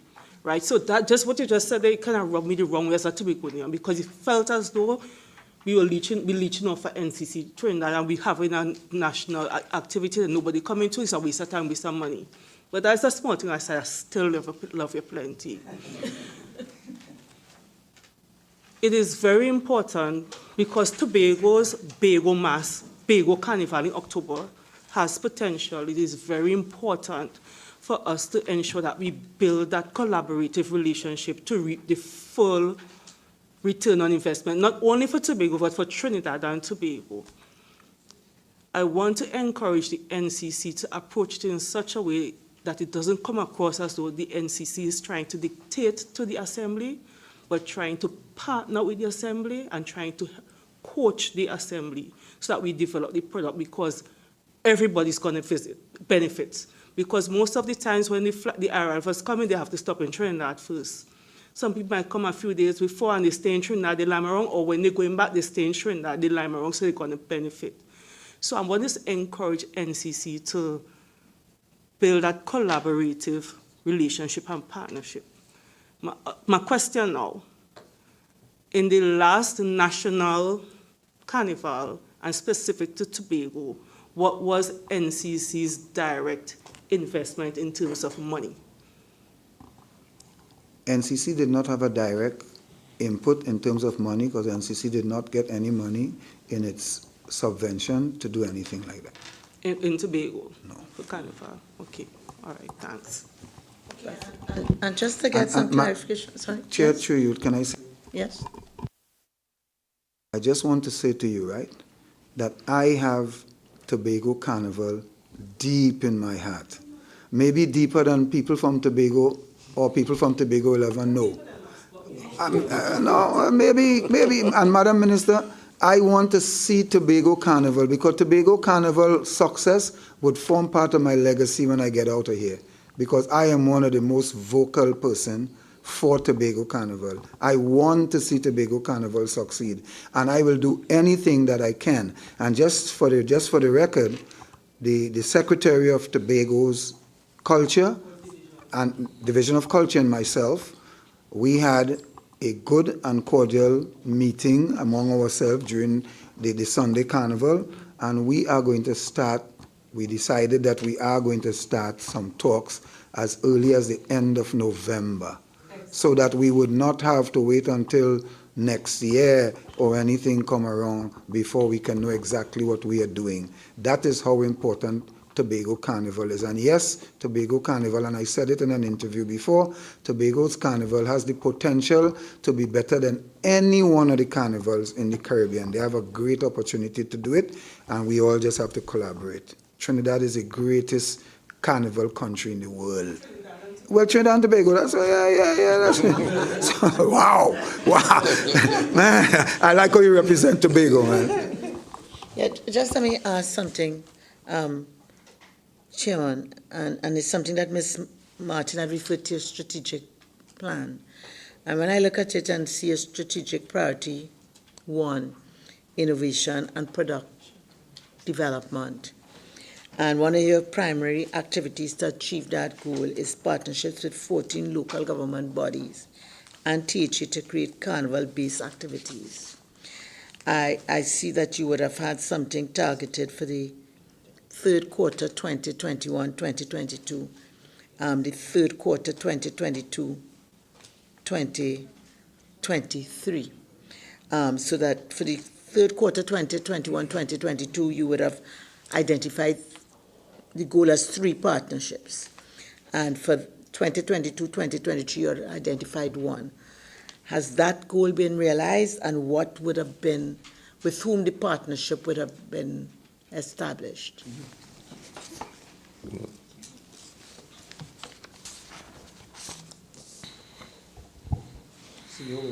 Thank you. Yeah. Well, basically, notwithstanding the strategic plan was developed during COVID, and we may have missed some years. So there are some aspects that we may have missed, and some we may have achieved. With respect to partnerships, we establish partnerships. Outside of Trinidad, we establish a partnership with. No, just see, with all due respect, so that I don't get confused. Yeah. The specific goal is partnerships with 14 local government bodies. Or the and the THA to create and the THA, well, no. Carnival-based activities. No. We recently just signed, or in the process of developing a MOA with Port of Spain Cooperation. We had a meeting recently with the mayor of Port of Spain to basically collaborate and develop a partnership for Carnival 2024. Outside of that, we have not done anything with any local governments.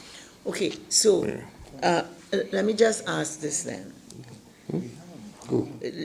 When you're talking about to create carnival-based activities, are these activities within the carnival season? Yes, within the carnival season, we also developing one with San Fernando as well.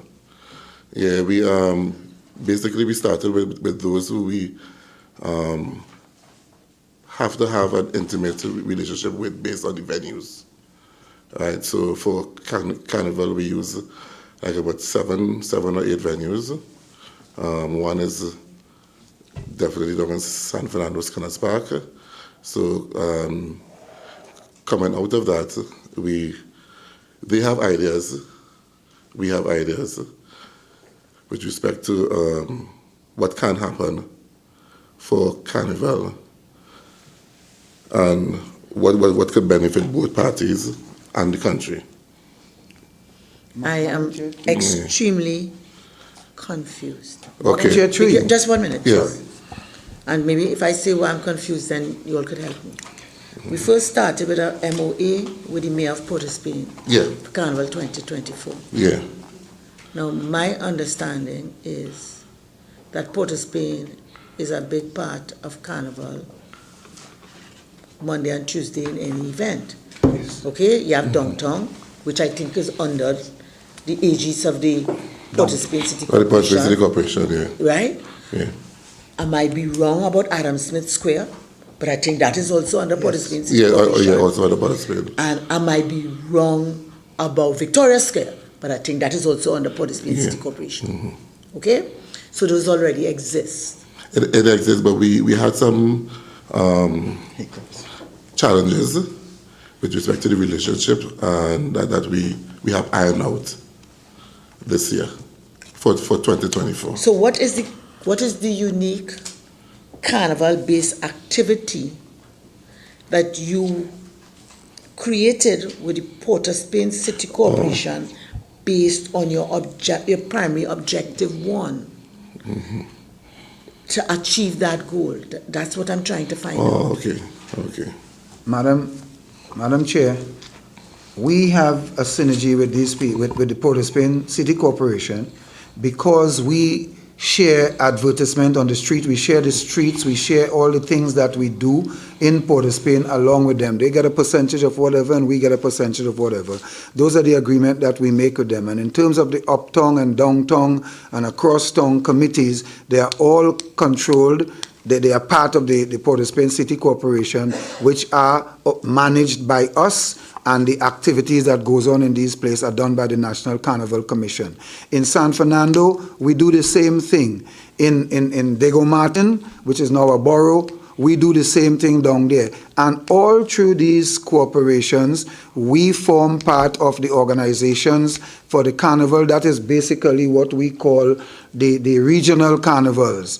You have other groups in there that we work with to ensure that the regional carnival in these corporations take place. We subvent them based on not totally on their need, but based on the size of what they're doing and the size of the place where they're doing it. So we do subvent them, and these are the collaborations that we are having. So I guess what is missing for me, and maybe because I misunderstood this, what is the innovation or what is the product development? Because that's what is under here. It's under your strategic priority number one is innovation and product development, and your activity is partnerships to create. Okay, so So I don't, and it might be me, that when I think in create, I'm not talking about something that exists in.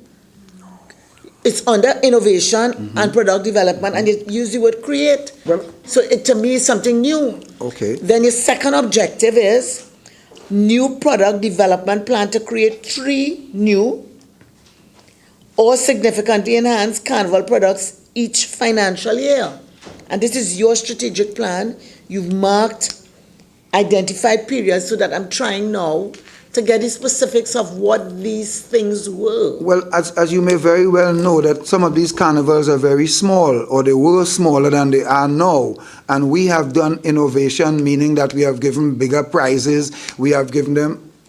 Yeah, I may not very well know that, and I'm giving you the opportunity to not just tell me. Yes. But tell Trinidad and Tobago. But tell Trinidad and Tobago. So let me tell Trinidad and Tobago what you are doing. That we have taken some of these smaller carnivals, like take for instance Miaro, that is in the Rio Claro Miaro Regional Corporation area, and we have taken, that's where I'm from, by the way, and we have taken this small carnival that was very small at a point in time, and with the innovations that we have given them and the incentive to create it bigger in terms of giving them a little more here and there and make it bigger. And this is what we are trying to do in all the corporations. So that's the innovation and the incentive to make it bigger.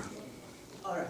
And you specifically said in a particular quarter, which to me is outside a carnival, 3, in another year, in a specific quarter, 1, and in 2023 to 2024, quarter number 3, 11. Okay. That when I add that gives me the 14 local government bodies. In the borough? So that, okay, what I'm saying is, if we can't get it orally, maybe the specifics that the committee requires is a bit too detailed. And therefore, I will give you all the opportunity to reduce that in writing, because your strategic plan is extremely detailed, and therefore the inquiry will go into the details.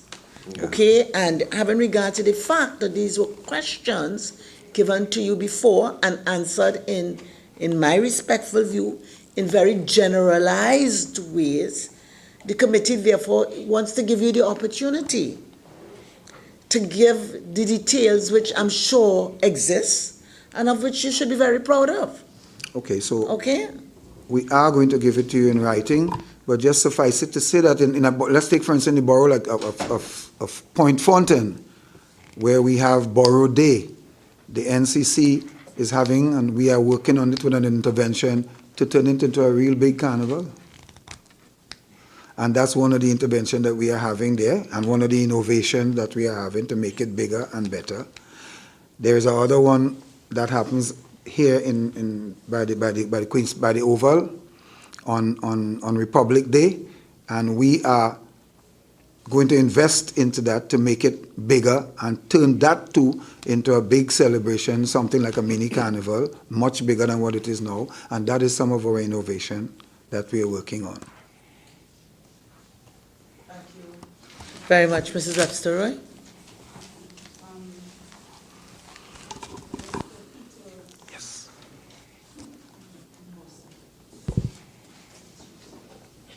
Can you tell me what was the expenditure for Carnival 2023 and the revenue? CEO could say that.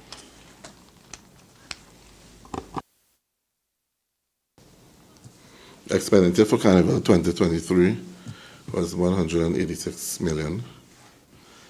Revenue external to the subvention was about 15 million.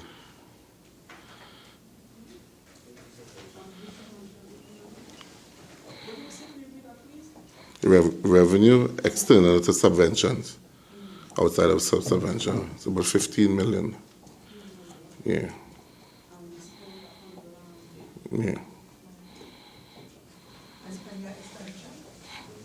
186 million.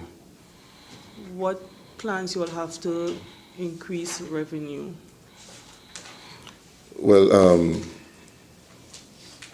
just to piggyback on what the chair says, when we spend, just to take it into context, an allocation of 147 million or an expenditure of 186 million, right, provides the expenditure for Carnival for Trinidad and Tobago. So all of the benefits that comes from that does not come directly to the NCC. Right. So, for example, ticket sales for our special interest groups does not come to the NCC. They go directly to the interest groups, even though we provide the infrastructure. And you have an idea of the ticket sales, so we could. You can have it in total. We could, Yeah, in total, it would be about 25 million. 25 million. Yeah. And what about the vendors with the booths? Do you have any idea how much they would make? Vendors for the booths also, it's a give back. It's a social aspect of Carnival. So, for example, for a whole period, Carnival 5-6 weeks, it could be as low as $700. It could be as high as $3,000. Yeah, it's reasonably priced, so that. No, I'm not asking you what I want to get, because you said we're looking at the revenue, right? So not just the money coming to NCC, but how the wider community would benefit. So you said like promoters and so on, they will make money. They will make, yeah. So I'm thinking, so I'm trying to bring out to the man, the smallest man. Yeah. The persons who have their little booths around the savannah selling the. As to how much they make? Yeah, you don't collect that information, because it will help to let the public know how the wider Trinidad and Tobago is benefiting from the festival, instead of just saying 180 something million. It sounds like yeah. That's what I'm trying to get out. In context to what Carnival is and what Carnival means to Trinidad and Tobago, what Carnival brings in collectively, it sounds like a lot. But when you compare $186 million investment, let's say, versus what we know from CSO, 400 million coming in, and that does not include local expenditure. It could very well take you to like 1 billion. Could very well. So you're talking about spending 200 million and making a billion. So the return on the investment, of course, is there. But because the NCC financials will always reflect a higher expenditure than income, it gives an inaccurate perception.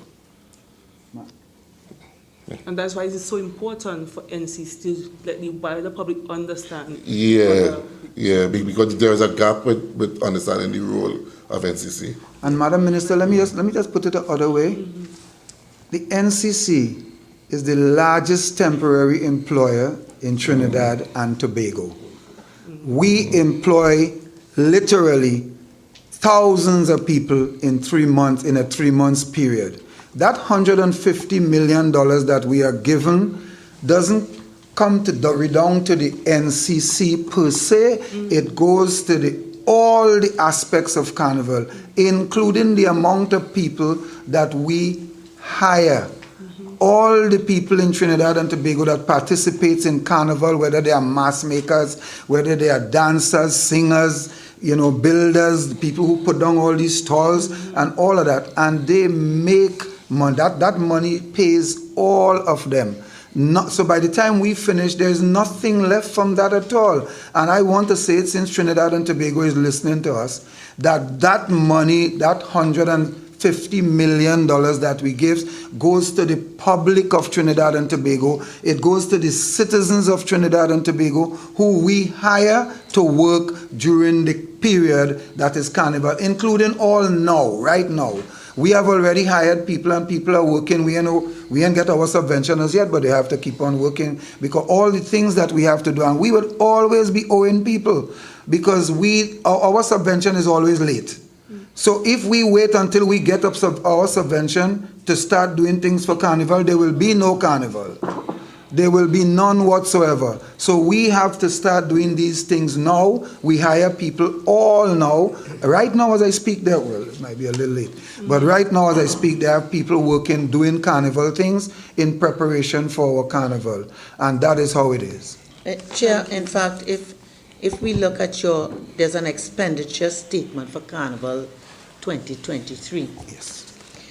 And that might give us an idea of where some of the money goes. So, security expenses for Carnival-related activities.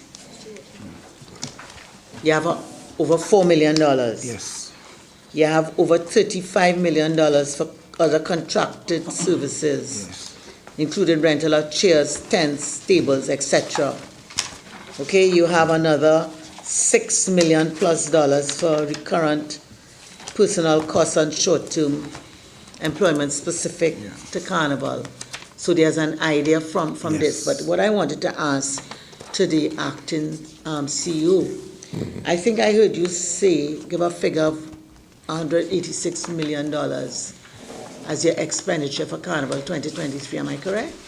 Yeah, but no, sorry, that is expenditure for NCC. Sorry. Oh, sorry, yeah. Right, so, because yeah. you see, Yeah. Sorry, yeah, that's $170. the expenditure for NCC for the year. For the year. Yeah. Okay. And you say that your revenue outside of the subvention is $15 million. What was that for? For Carnival or for the year? For the year. For the year. Yeah. Okay, so I want to ask this on your statement. I see, and there's a lovely statement also somewhere in the submission. For hospitality, for Carnival, there's about almost a $2 million expenditure, and a statement that NCC recognizes, the word might not have been duty, but close to that, to provide certain VIPs with what I want to know is this. How do you identify what you spend for catering for this? How you know how many guests you will have for Carnival Monday or for Carnival Tuesday or Queen of the Bands or King of the Bands? Okay, how do you know that to cater with some degree of accuracy for each event? It's by invitation. Okay. So we submit, we invite persons, and based on their RSVP, we have an idea as to how much to cater for each event. Oh, so people RSVP? Some don't, but we still cater for as close to the amount we Okay, so invited. let me take Carnival Monday and Tuesday. Yeah. Would you accept that your stand is almost empty? Yeah. Okay. How do you work out catering? Because all of us get tickets for Carnival Monday and Tuesday. I don't know who goes, but I do. Oh. Right? No, because I participate in another way. So that's how I could tell you what the viewership is like in the stand. How do you cater for that? Because what I'm trying to get is, if there's excess, how do you manage that? What you do with the excess? Yeah, that's what I'm trying to find out. So for Monday and Tuesday specifically, we focus more on the beverage aspect of the hospitality, which is usually on consumption. So that's how we manage it. Yeah, for Monday and Tuesday, because we know Monday and Tuesday is low participation. Yeah. So you take a consumption bar. Yeah. And what you do for your catering? Minimum. Give me an idea. Minimum. So for example, we know from past records how many persons will usually come. And we usually also cater for our internal staff and some of the participants and support staff as well. Participants, do you mean masqueraders? Not, I shouldn't say participants, but I very rarely say support staff. Yeah, because we have people like React, there we have marshals, we have, So yeah, but Monday and Tuesday is predominantly consignment bar, or yeah, Okay. consumption. How do you work with extempo went beyond you? No, that's yeah. How you do like Queen of the Bands, King of the Bands? How does that catering go? Because for the kind of turnout in your VIP, Yeah. I find that almost $2 million is plenty money. You would be surprised the attendance for some of the big events like Panorama. But I thought that is Pantry and Bagel. That's why I didn't ask you about Panorama. No, yeah, we for most of the events in the Savannah, right? We would provide hospitality. All right. Some of the smaller events we wouldn't. Okay. All right. So let's take Panorama. Yeah. Which I might be wrong, but you'll correct me. That's run by one of your stakeholders. Yeah. Do they pay a rent for the space? No. Do they pay to clean up the place? No. They don't pay for catering? It's jointly done. Was for it share? Catering. Was it the cost share? 60-40. Who pays 60? NCC. NCC. Because we also have we have rights to certain boxes that they cannot sell. Okay, but it's not So, 60-40 yeah. rights. Okay? Gate proceeds. Interest groups. We're talking about Panorama. Pantry Bagel. Pantry and Bagel. Yeah. Where is the equity in that? Because you would have Panorama semifinals, which is a big draw. You paying everything for that.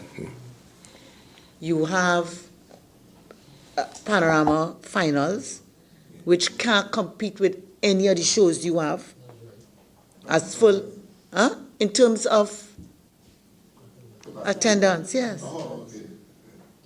Okay? So, you're running an organization where you're depending heavily on subvention, where according to your strategic plan, you're heading towards self-sufficiency, where according to your corporate secretary, I've been told that these MOUs have expired. How, or let me ask, how you all intend to move forward? Madam Chair, we are, I think that my CorpSec alluded to that a little earlier. We are renegotiating these positions as we speak. So some of these things that obtained in the past is not going to happen because we are, in fact, renegotiating it. So that when we bring it here after 2024, we will hear different kind of ratios. Yes. That's what I'm understanding. Yes.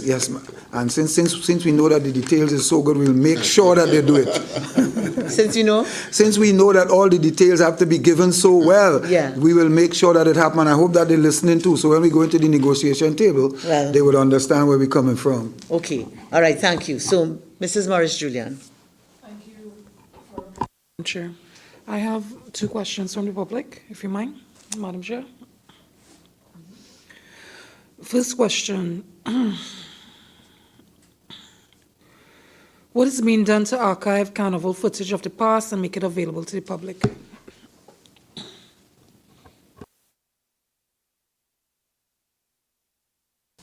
We have an organization within this organization called the SIT, and everything that we do is there. That's when you asked me about the mass earlier. I could have told you how much we have. We have hundreds of costumes that nobody know about, just there waiting for us to put it somewhere. Yes, because we can't provide the space for ourselves, and it's long in coming.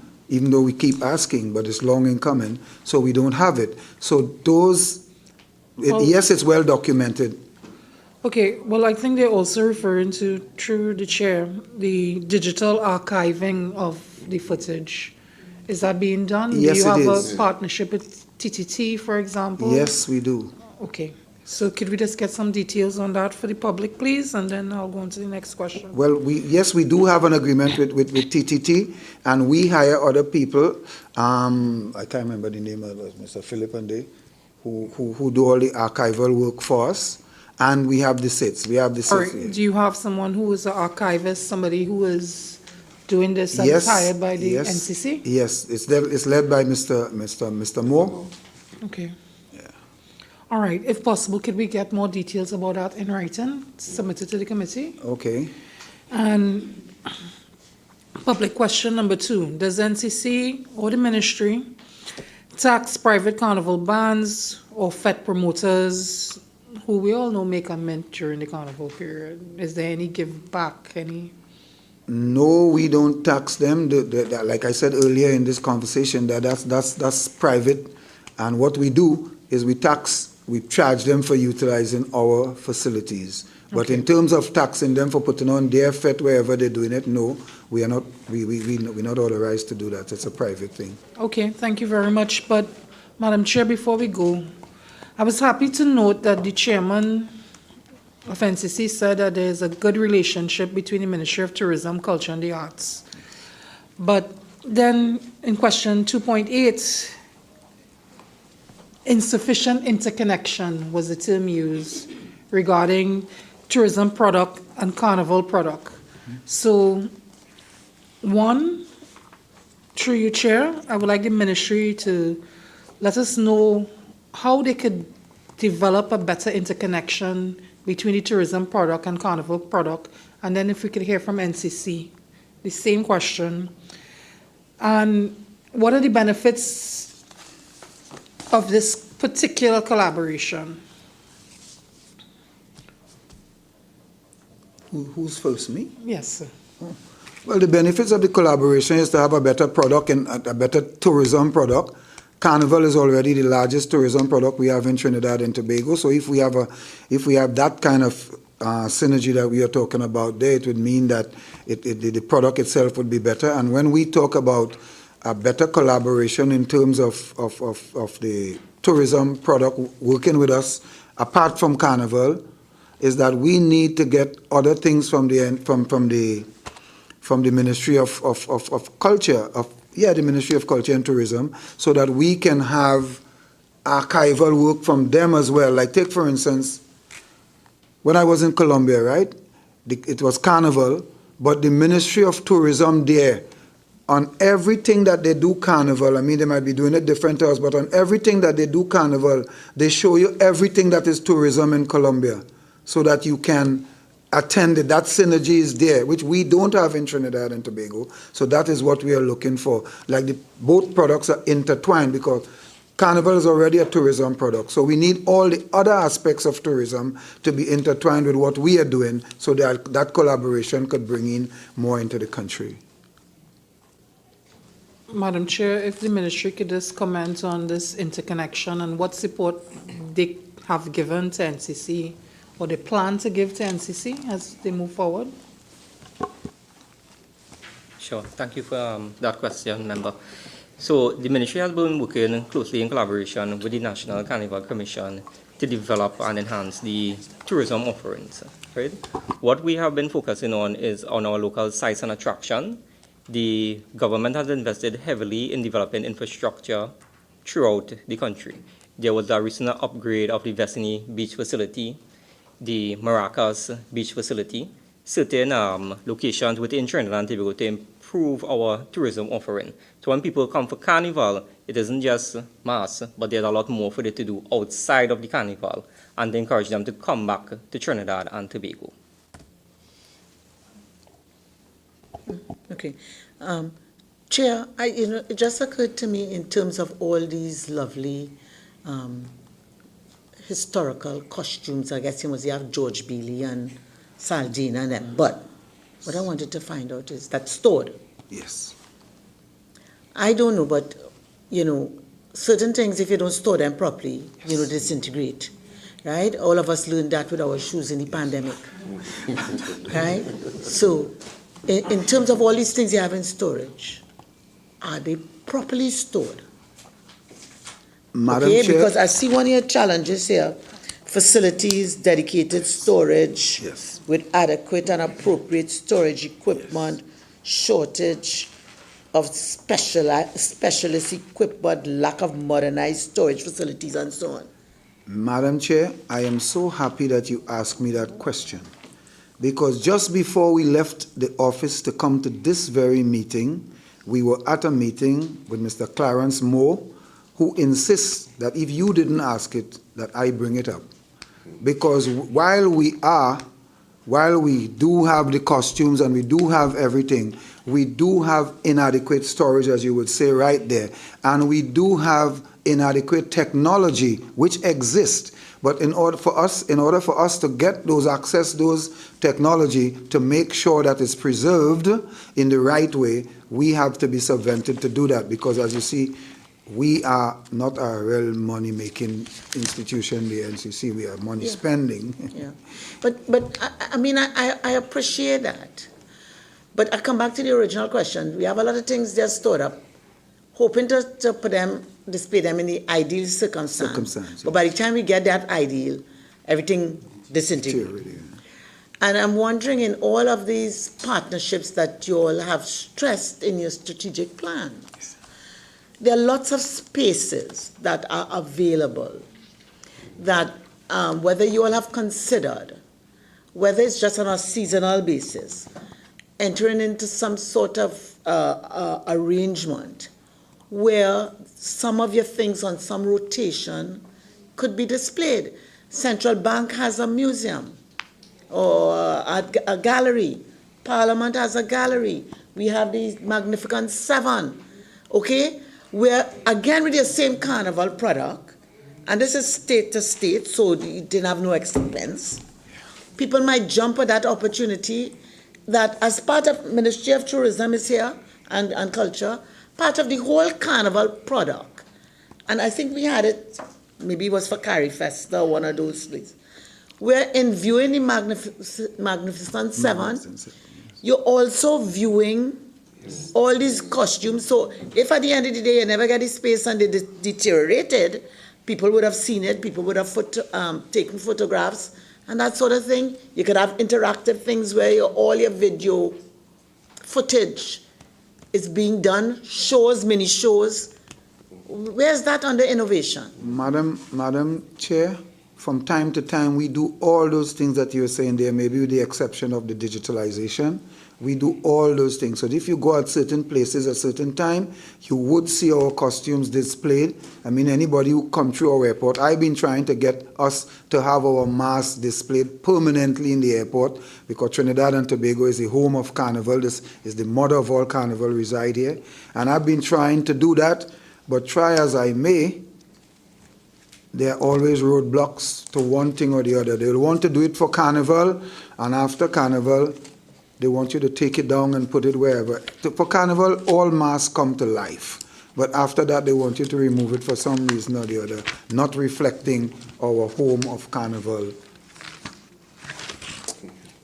Okay, but I think I've given you some food for thought there. Yes, and thank you very much. Yes, and you then have. With your whole vision Yes. for Carnival being an annual product, Yes. you may also have emerging opportunities while you build that out. Thank you. Member Patterson.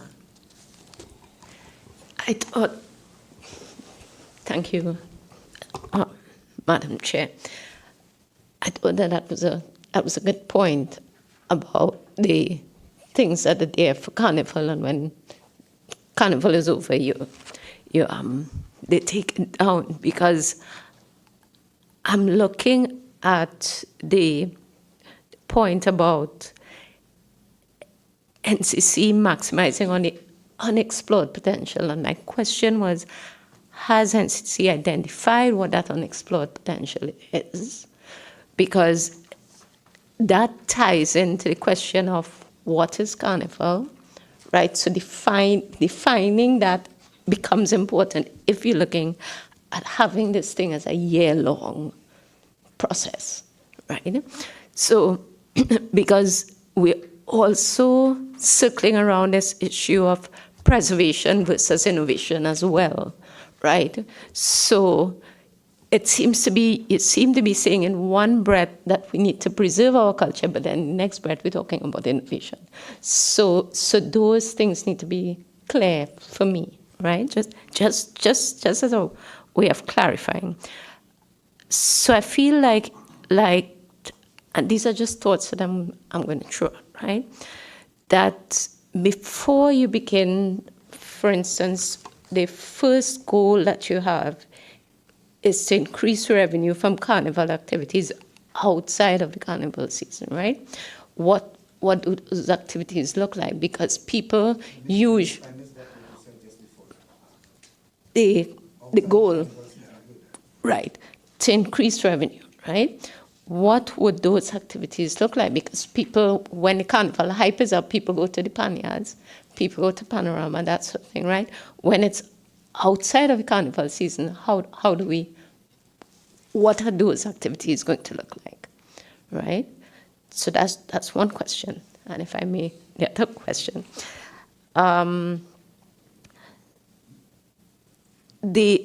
So again, for me, it comes back to that first question that I was asking about how do we define carnival, right? Because it ties back again to Tobago now, right? Because when I think Tobago, there are a lot of ideas in my head, right? So one of the questions about Tobago was, what would the collaboration with Tobago look like, right? What is the intention for collaboration? Because Tobago itself has a very strong folk culture, right? Folk music activities. So is it that you're taking Trinidad's version of carnival to Tobago when you're thinking about training, right? Or are you going to share the ideas to develop the capacity of the people of the skills that they already have? Because rather than duplicating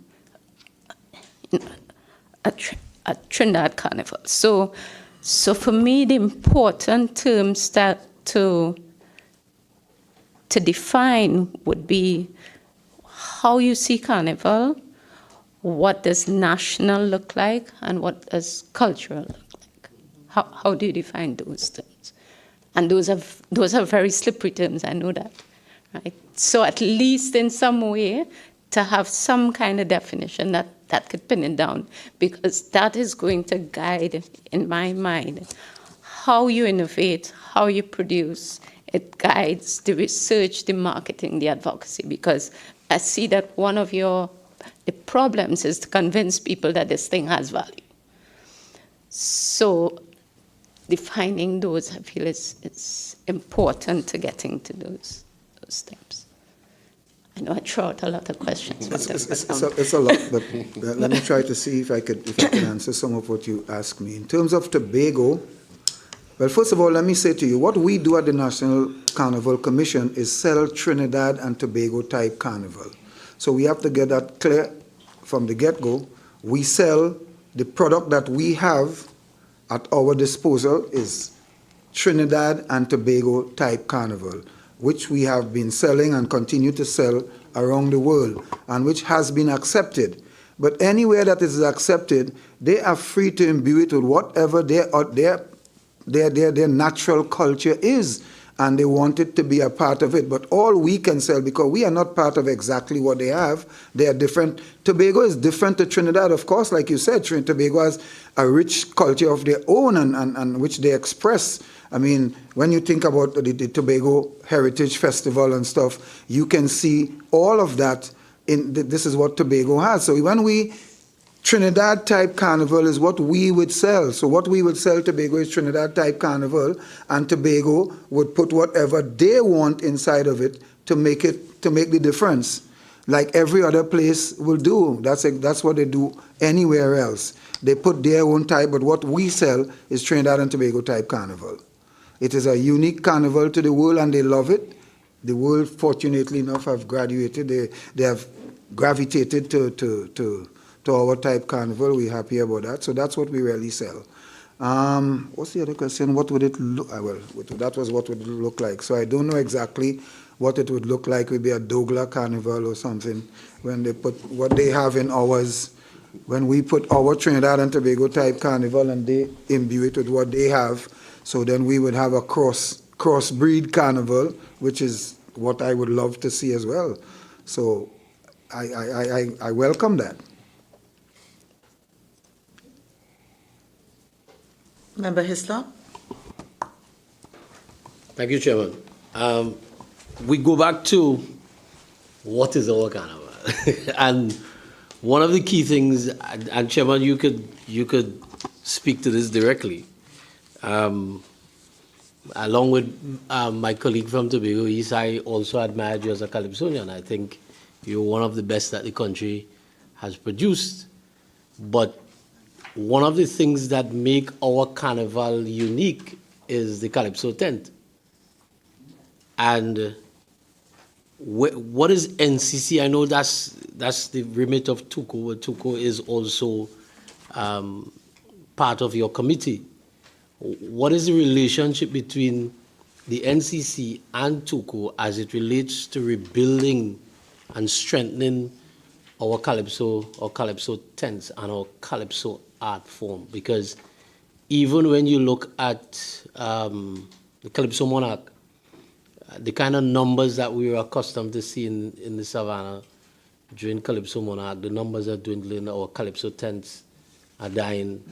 I don't think the art form is dying because you have young Calypsonians who keep coming in, but how do you then, with the change in times, make the Calypso tent and the Calypso art form attractive to the population and to the world? Thank you for recognizing me as a Calypsonian. Thank you. I feel proud about that. The thing about it is that Trinidad and Tobago has 1.45 million people, whichever way you look at it. And those 1.45 million people is divided into so many things: religion, race, events, and what have you. There was a time when the Calypso tent was a prosperous thing, because at that time, if you will recall, a big party in Trinidad and Tobago used to be held in Seamen and Waterfront. And when you have a big party, it used to be held at the Red Cross. Now the Red Cross place can't even hold the band that holds those parties. Neither can Seamen and Waterfront. So time has changed. And have we changed with time? The short answer is yes. Because if you go to a Marshall Montano show right now, you would find 40,000 people inside of there. The things are so divided. The soca, and yes, we have the innovation is there. Soca is Calypso, that's what it is. It's nothing more than Calypso, but it's just a different genre of Calypso that has emerged from the traditional Calypso as we know it. So there comes a time in life when these things just normally happens, and people gravitate to that more than this. I am a tent owner, I'm a Calypso tent owner as well, that I'm not going to be having this year, by the way, because of the same economics of it. Because when I started to now try to make some money, here comes the mighty COVID, and he perform on my stage and make sure that we pelt him down.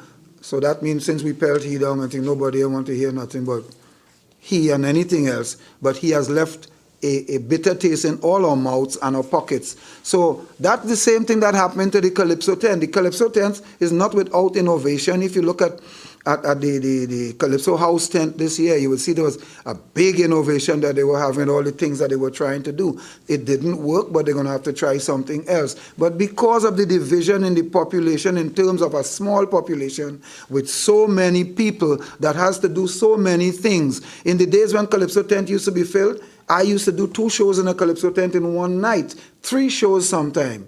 But at the end of the day, it didn't have anything else to do. But today when you look around, okay, everything, and if you go to a party now with 1,000 people, that means the party bus. If you go to a Calypso tent and it have 500 people, that means the Calypso tent score.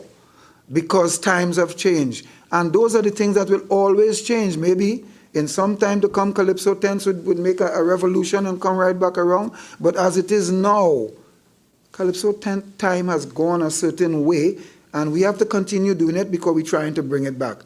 But it is not that it is not good. It is not that that you're doing anything different. You still have great Calypsos, great Calypsonians, but people's interests are so split that it is not, directed in that one direction that is the Calypso tent or any small party. And the soca shows are Calypsonians, and that's just Calypsonians performing in a different way and a different genre.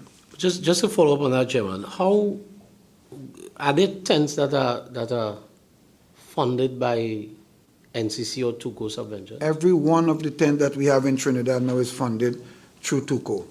Because TUCO as the main body is given the subvention, and they then subvent the other smaller tents all the way around. It never used to be like that. Tents were very, very self-sufficient and make money until people realized that they could get money from the government and they don't have to work as hard.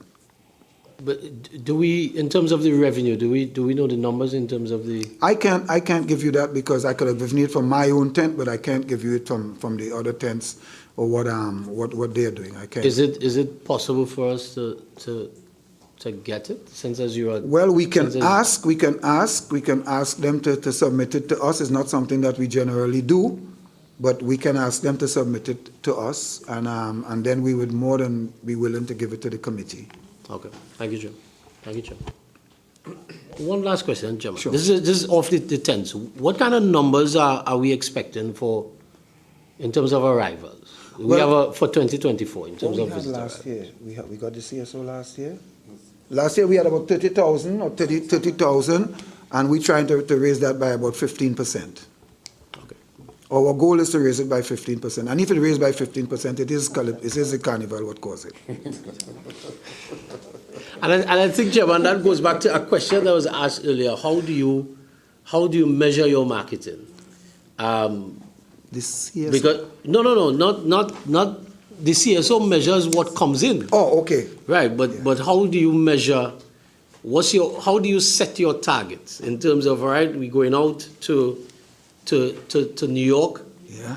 We want to attract 15,000 visitors from New York. Mm-hmm. What is your strategy? Well, we go out there to see if we can get out of the Labor Day, if we can extract at least a 20-25%, out of New York. We get an next 30% out of Miami because those are the biggest diaspora, and out of Canada and London, we get, that kind of thing as well. So in all of that is what makes it up. So this year we're looking for 15% increase. We wouldn't have no way to know that we get 10 people out of Miami or we get 5 out of New York. We have no way of knowing that. What we know is that when we go out there and we do the things and the intervention that we have, we go out there with the intention of doing it, so we put our best foot forward. How do we know if we put on a soca show or anything, we're going to have 20,000 people? We expect that. But then, Chairman, how do you then determine if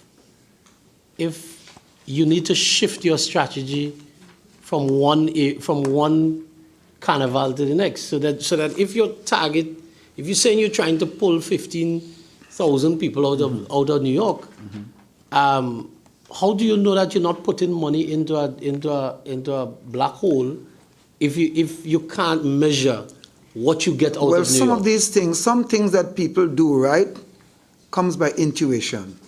Not everything that you do is scientific, Some of the things that you do come from, and that's the truth. Some things are cultural and it comes from intuition. And when you have a certain hunch and you have a certain intuition about something, having done it for a long, long time, it gives you a feel of what you are doing and a feel of what you are getting out of there. But Chairman, permit me, Madam Chair, I think we ought to, if we talking about our largest tourism product, and we're talking about government expense, we can't really talk about it being a hunch. I think, and this may be one of the challenges we have in our beautiful country, that we do a lot of things by hunch. This, by now, how long have we been celebrating Carnival in Toronto? 200 years. Right. Depending on who you talk to. Right, okay, so let's say 100 years, right? Let's just say 100 years. Okay. But by now, we should have Carnival down to a science. We do. No, we don't, Chairman. Through the Chairman, I strongly say that we don't. We have done it for so long, and we are comfortable with what we have done, and it has been successful to a point. But has it been scientifically successful? Have we really been able to measure how we go about Carnival and what are the benefits of Carnival? And this goes back to the question that we started the conversation today about, what is Carnival? Because if we don't know what is Carnival, if we don't know what the product is, then we don't know how to sell the product, and we don't know what we get from the product. Anybody who sells, any manufacturer, doesn't sell his product on a hunch. He sells it scientifically. And if NCC may not be able to get that information, I think once you have a more collaborative effort with the Ministry of Tourism, then there has to be a way. There has to be a way, Chairman, for us to be able to know what our product is, how we measure our product, and what are the benefits we get from our product. Well, what we could do, based on what you're telling me, what we can do now is we can commission a study from the ministry that would do that for us. But it has never been done in 100 years or 200, and it has been, the bands that used to be here used to have 30 people and 40 people, and now they have 300, 400, 500, and 4,000. So I am saying that we would, based on what you're telling me, it's enlightening, and I like that. And we would ask the ministry to commission a study that would do that for us. And Madam Chair, you see, what we're seeing is that we are now competing, since as Trinidad and Tobago is the mother of all carnivals, we are now competing with our children. Children, yes, agreed. And the reality is, if our product doesn't change with the world, then we may just find ourselves, because I'm sure we were expecting more people to come to Trinidad and Tobago for 2023. I'm sure we were expecting that. And if we don't change, then we may just find ourselves not only doing catch-up we may find ourselves losing. Yes, and I agree. But that change, with all due respect, can't just come from the NCC. That change has to come from a lot of things. There was a time when in Trinidad and Tobago, when you see a tourist, you could tell who they are. When somebody come from America or Canada and you watch them, they had a camera and then they had a long, big gold chain and they had gold watch and thing on their hand. Believe it or not, they can still do that in New York City, and they can do it in Canada, and they can do it in England. But people, every Monday morning when you look on the TV screen, you see somebody have some sanction in Trinidad telling the people, don't come to Trinidad. We have to work 10 times as hard as the NCC to go out there and talk to them and convince them that those, what would you call the thing that they give? What is it called? Travel advisory. Travel advisory, that those travel advisory are not not true. We have to convince them about that, okay? But they do that. So they are mitigating facts that would cause a lot of things to happen that is out of our reach. It is out of our purview. We can't do anything about it. We try. What we try to do is negate it by going out there and telling people and let them see how happy we are. So much so that they voted that we are the happiest country in the world. And the thing about it, that's true. They did vote that we are the happiest country in the world. And we are, because when you go out there and you see these smiling faces and the things we do and we tell them, listen, don't bother nobody and tell him not to come to Trinidad. It's the greatest carnival on the face of the earth, which is true. And this is how we get people to come here. But to say that they're not coming here because they're dwindling, it's a lot of things, a lot of things that I wouldn't even want to go in here. But there are lots of things that cause that to happen that is not the carnival product.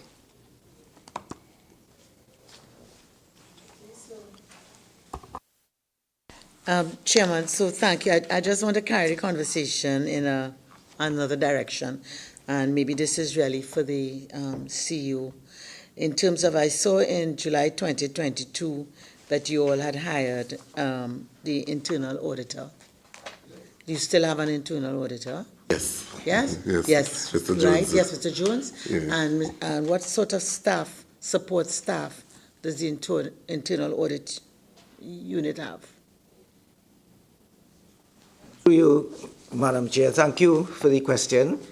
Right now, we have a lone internal auditor, but that is supplemented by using members from other departments depending on the audit assignment, so that it is in preparation for the internal auditor moving on, so that succession planning already started. And we are looking at succession planning with growth of the department, given the growth in the scope of work.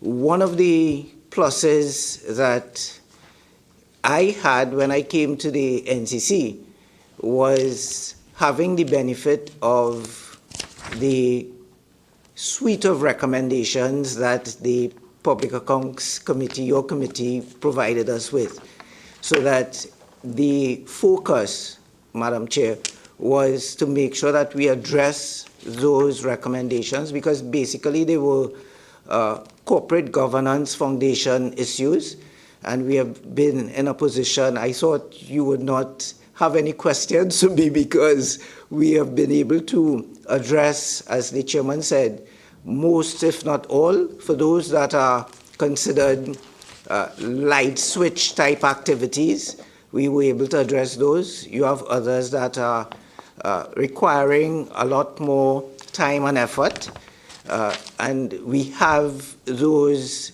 earmarked to be completed by the end of 2024 for the longest period. So to go back to the original question, Madam Chair, we have a lone wolf so far, but I've had the benefit of a very collaborative management team and a board that is very willing to bring the NCC to best practice governance stage. Okay. So, thank you, Mr. Jones. So, your draft 2023 internal audit schedule, which we have, and the questions will arise out of that in terms of seeing that you're a lone wolf. You've explained to me that you don't have support staff assigned or dedicated. One, the staff that you pull from elsewhere, are they trained in doing the internal audit function? And if so, when was the last training to which they were exposed? And Madam Chairman, the concern is a valid concern, and it's my major concern, so that bringing someone from another department to work in audit, the benefit really is the knowledge of that person based on that area that we are taking them from, not the standards for the professional practice of internal auditing. So that's my job, that's my responsibility to share the importance of that common body of knowledge to perform internal auditing while receiving the benefit of their knowledge of the operation. What we are doing as well is encouraging individuals who express an interest in an audit to do the professional exams relating to internal auditing so that they will acquire that common body of knowledge. So that it is my responsibility to ensure that the work that is being done is done in accordance with the standards for the professional practice, and that I'm doing. Okay, so that the independence that the audit function should have, is that compromised at all, taking people from departments where they really in fact auditing themselves? No, so that your concern is a valid one, and according to the standards for the professional practice of internal auditing, that independence is not compromised because I am the insurance factor. So the head of internal audit is giving you that assurance that the independence is not compromised by ensuring that the contribution is not going to impair that audit independence. Okay. All right. So let's just look at your audit schedule to see if we're on track, so that you would have stated here at this time, we know in November, so the special audit request, that should have started in October 2023. Where are we with that? So, in summary, Madam Chair, we are on schedule with the audit schedule, in that you would have noticed that we had, I believe it's 4 schedule items and 2 special audit requests. The listing of the 2 special audit requests at the end of the audit schedule really wasn't to be ruled out that way. The special audit requests, of course, we couldn't tell when we will get a special audit request. So again, in accordance with the standards for the professional practice of internal auditing, the general guide is that you would use between 70 to 80% of your assigned audit resources, the internal auditor, to handle your planned audits or scheduled audits. The other 20 to 30% would be for those special management requests. Now, as I mentioned, the special management requests, you wouldn't know when it will happen. Actually, we got our first special management request in the first quarter of 2023. So we actually started work on that. And that was on what? May I ask? That was with respect to, and if you allow me, I would just make sure I give you the correct assignment.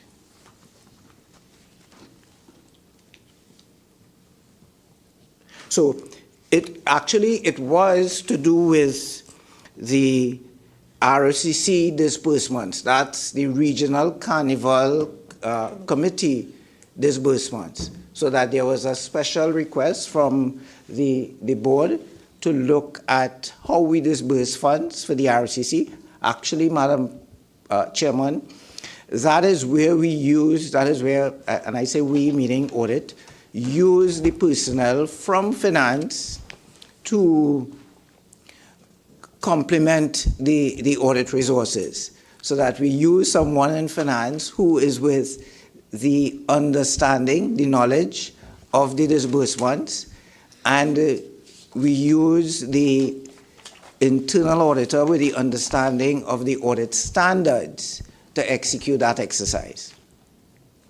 Okay, so that, all right, so I understand that.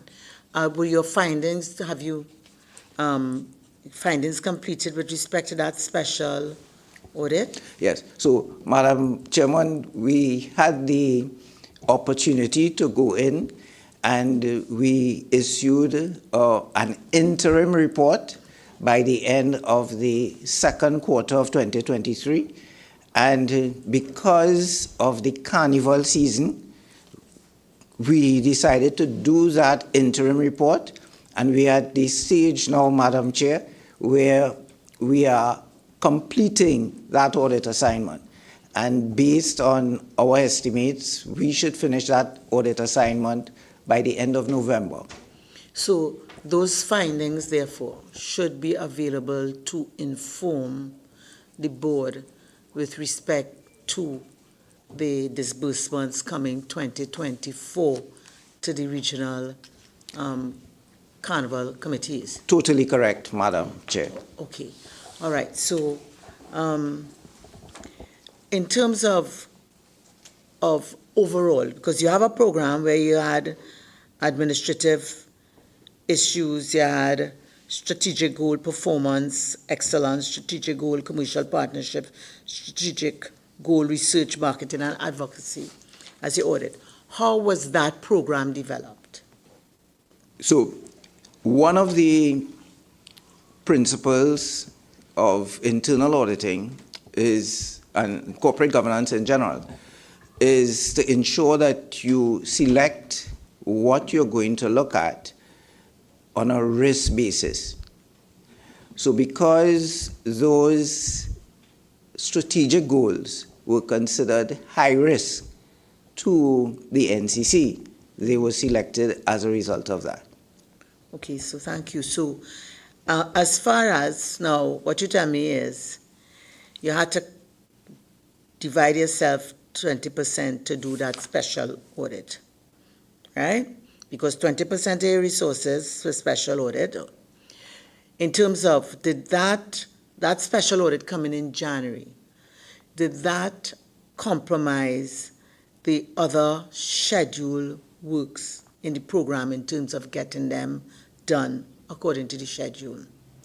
And the simple answer, Madam Chair, is no. So that the schedule audit plan, and I give you the commitment, 100% of the audit plan will be accomplished by December 31st. So that the second special request actually was to do with the PAC, the PAAC follow-up, so that, as I said at the beginning, I was wondering if you're not going to call audit only because you were satisfied with the performance of the National Carnival Commission addressing the majority, or most of the recommendations. Sorry, that's why I have to call you, because you have not addressed all. And no, some, and some Madam, are just partially, so I want to know if you have come up to speed. So procurement, do you look at procurement? And the simple answer is yes, Madam Chair. And what have been your findings in terms of the NCC following the procurement practices in accordance with the legislation? Because you have a lot of contractors and so on, in terms of these having been contractors who have registered with the procurement regulator and so on. So again, Madam Chair, the audit cycle, and the audit cycle really is that document that you're looking at. Our audit cycle is on an annual basis. So we actually looked at procurement in a previous audit cycle. So actually we looked at procurement just before the legislation. Right. And we were able to identify, we were actually able to use the draft legislation to look at the extent to which we are in compliance. And there were some issues that we needed to address, Madam Chair.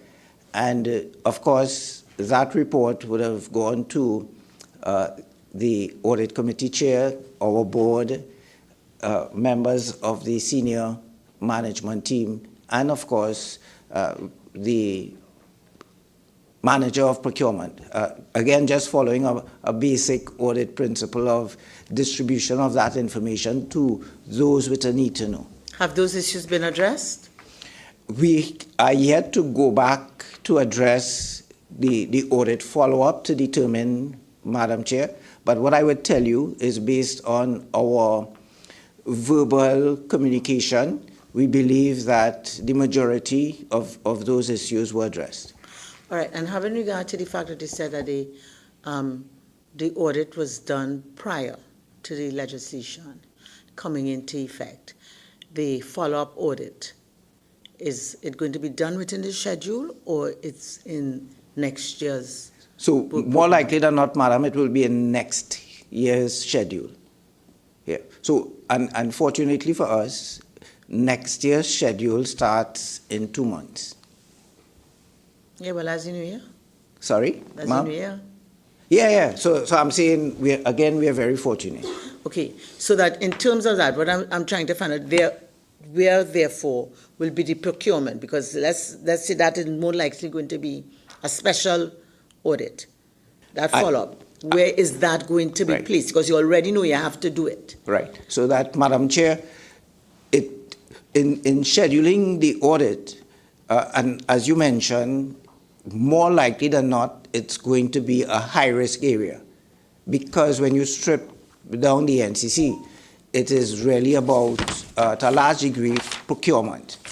When it's going to be scheduled, Madam Chair, would be dependent on a few things. One, it will be when the audit client is with the best audit time. So, and let me just explain, Madam Chair. It is quite likely that that will not be scheduled as an audit within the first quarter of 2024. Reason being, of course, that's the height of the carnival season. So that collaboration with the audit client is going to be one of the considerations, Madam Chair. Okay, so precisely that. That's going to be your highest procurement period too. So what mechanisms would you have available to you to ensure that those outstanding areas, apart from the verbal thing, else there will be no need for it, what mechanisms would be available to you to ensure that those loopholes have been remedied for what is going to be a heightened, and that's your greatest period for procurement? And Madam Chair, I'm happy that you raise that point, because only as recent as the beginning of, or the middle of October, we had a managers meeting where those issues were raised. Again, Madam Chair, I need to give credit to the CEO for recognizing that on our agenda list of items for management, that whole issue of a preventive approach to control is something that we take very seriously. And when we speak of a preventive control, Madam Chair, we are talking about basically three things in the main. So that managers advise that, one, you need to ensure that you have the right people. And we say in the NCC that without the right people, your life will be a living hell. The second thing that we ensure, and we keep repeating and advise management that that's their responsibility, Madam Chair, is the issue of documentation of policies and procedures. And again, we identify that as a responsibility of each and every manager, regardless of the area that you're working with.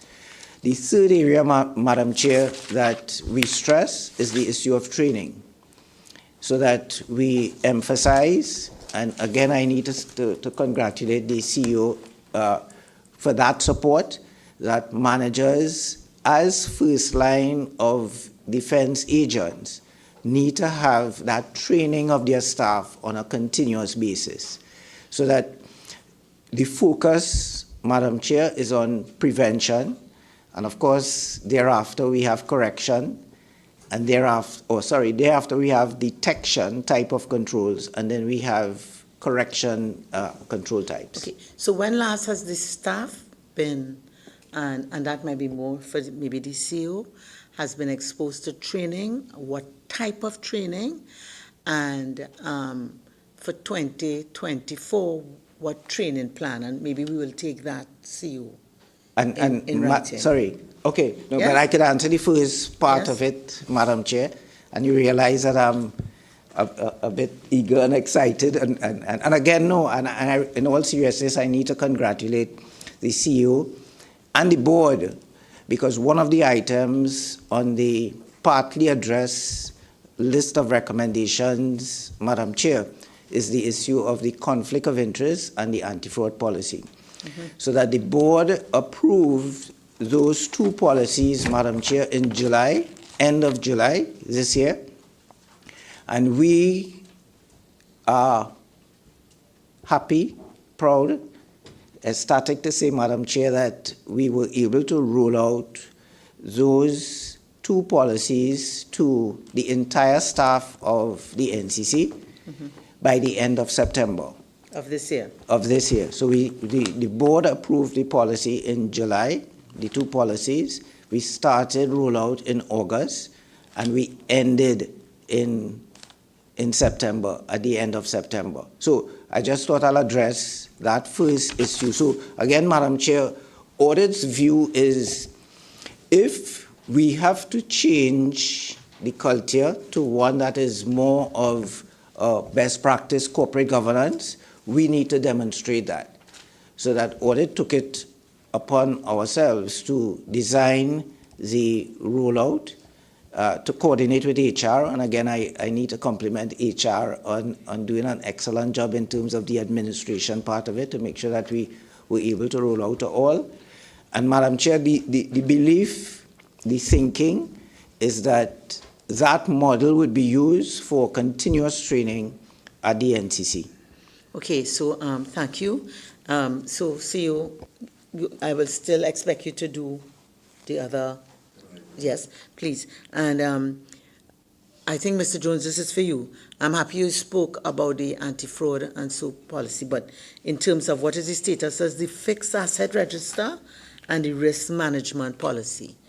So that, Madam Chair, again, I'm happy to report that the fixed asset register started in that selection of a vendor was done. We are now in the process of starting that exercise, which is actually tagging all of the assets and making sure that we have clarity in terms of who is responsible for which assets and populating that fixed asset register with all of the variables. So, you have the cost of the item, the depreciation, the location, so that if at any time there is a need to reconcile that fixed asset register with the financials, we have a proper system for that. So with your completion date of December 2023, is that on target? Well, the CEO is saying yes, Madam Chair. Audit's role in it is to monitor it, to make sure that we're on top of it. And CEO, what about the risk management policy? Where we are with that? Yeah. Well, I don't know. the best thing is to address the CEO, and you could then delegate. No problem. Madam Chair, and in the submissions, we made mention of the 3 lines model. Yes. Again, Madam Chair, that rollout started. So as we mentioned, we advise all managers that they have that first line responsibility of ensuring that their systems of internal control are in accordance with best practice for the area. So whether it's security, whether it's HR, whether it's finance, the head of the unit is responsible for implementing those first line activities. Then you have the second line, which is responsible for things like compliance, so that you have, again, people like HR who would be following up to ensure things like contracts that were written for employment contracts, that they are well done. Our CorpSec would come in that second line as well. And then you have that third line, which is internal audit, Madam Chair. On top of that, of course, you have the board with that responsibility for setting the policy. And at the side of that, you have, of course, our other stakeholders like the Auditor General, our line ministry, so that, again, I'm excited, Madam Chair, to announce that we are moving ahead with that risk management policy. Very much. So it means that the policy had been approved by the board, because in your submission it was waiting on the board approval. So I'm hearing you say that's been rolled out. So that, Madam Chair, in the submission it stated that once the board approved, we would ensure that it is standard throughout the organization. We are yet to receive official approval from the board. However, that isn't stopping us from starting the rollout, Madam Chair. Okay. So can I ask the chair what is keeping back the board? Nothing is keeping us back right this minute. The next sitting of the board, it is going to be approved. Okay, so we'll give you a timeline to report on that. Thank Sure. you. Okay, so I know, Mr. Jones, because you're so eager, I just want to ask you a few more questions on this. And one is with respect to the whistleblowing. Yeah. You said a vendor was being reviewed. Yeah. What is the status of that? So that, Madam Chair, again, we feel excited about the suite of recommendations that we got.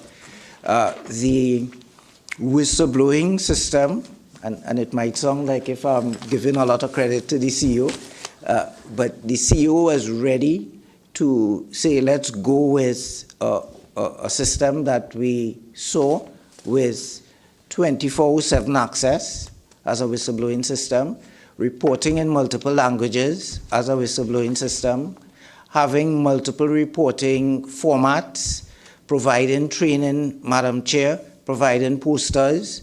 For that application, which again was up 24/7, Madam Chair, the setup cost for that was roughly about $3,000 US, Madam Chair, and the annual renewal cost for that would be about $2,000 US. I actually had to put some brakes on the CEO because he was ready to go with it. And my view was, again, as a risk management practitioner, you don't pad everything one time. So that I think it was important for us to time it and implement implement the anti-fraud policy, implement the conflict of interest policy, get that ingrained, and then implement the whistleblowing policy. So just making the point, Madam Chair, that we did the background work on that. We are ready to go.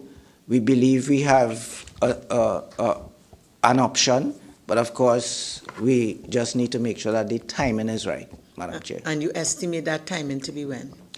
I estimate that to be the end of 2024, December of 2024, Madam Chair. That's after the succession plan take effect or before?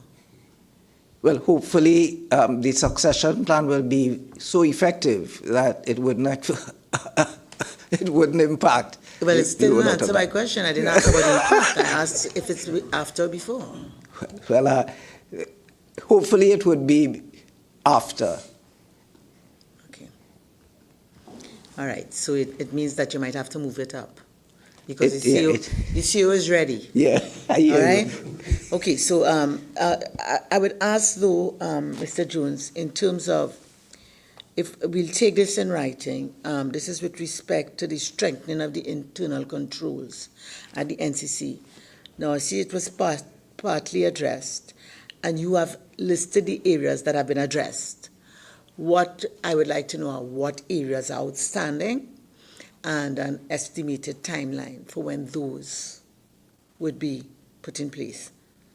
And yeah, sure. But I'll take that in writing because I want to ask something to with respect to the digital management information system, which really is something with respect to the Ministry of Digital Transformation and with respect to, what progress is being made with that, because digitization is important for the kind of work that you all do. And again, Madam Chair, I'm happy that you raised that. One of the things that I believe wasn't reduced to writing in the submission was that a committee was set up because, of course, the digitization is not only from an operational standpoint or an IT standpoint.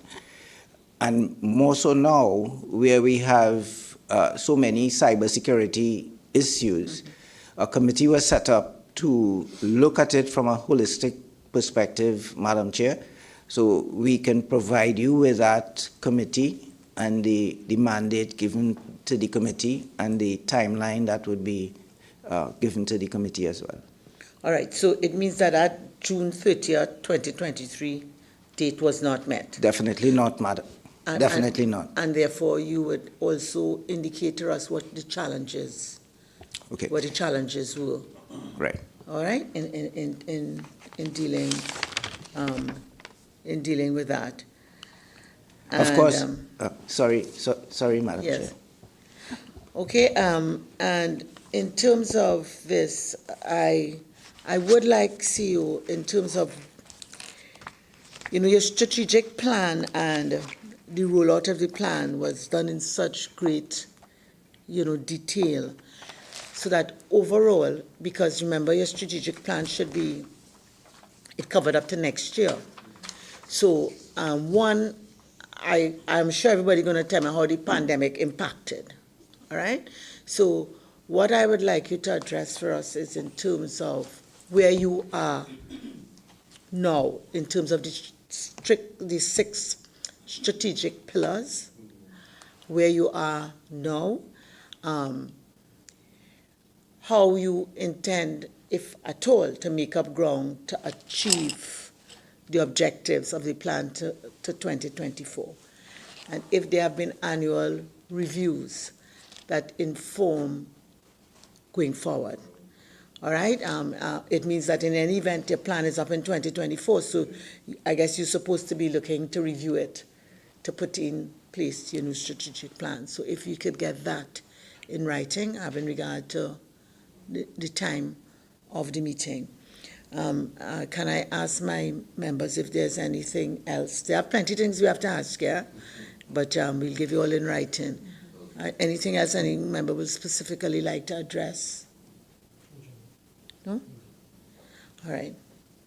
Okay, so I want to thank the Permanent Secretary, Maraj, and his team, Ms. Hicks, Legal, and the other members of your team, Ms. Modest Bascom, Mr. Ram Logan, Ms. Jamraj. I have to stop there. I don't want to desecrate your name. You'll give me a little more practice, but excuse me. And Chairman of the NCC, the CEO, Mr. Williams, Ms. Martin, your Corporate Secretary, Mr. Jones, and Mr. Beru. While we didn't ask any questions, don't bother, you will get yours in writing. Okay? So I want to thank you all for coming and having this engaging discussion with us about Carnival and its product. Of course, we wish you all well in obtaining your vision and your objectives, because we all talk about diversification, and while we can't quantify the downstream of Carnival, I'm sure just looking at your expenditure, I see $27 million in bleachers and stage and all of that. It must be going somewhere. Okay, so we really wish you all well in defining this product and seeing how best we could capture it and preserve it. Chair, I really hope that all the lovely things, one of the things I remember, there was a stamp when Stephen Leong did from Japan. I can't remember the production, I was too small, but I do remember the stamp, postage stamp that was done after that. It used to be on our birth certificates, right?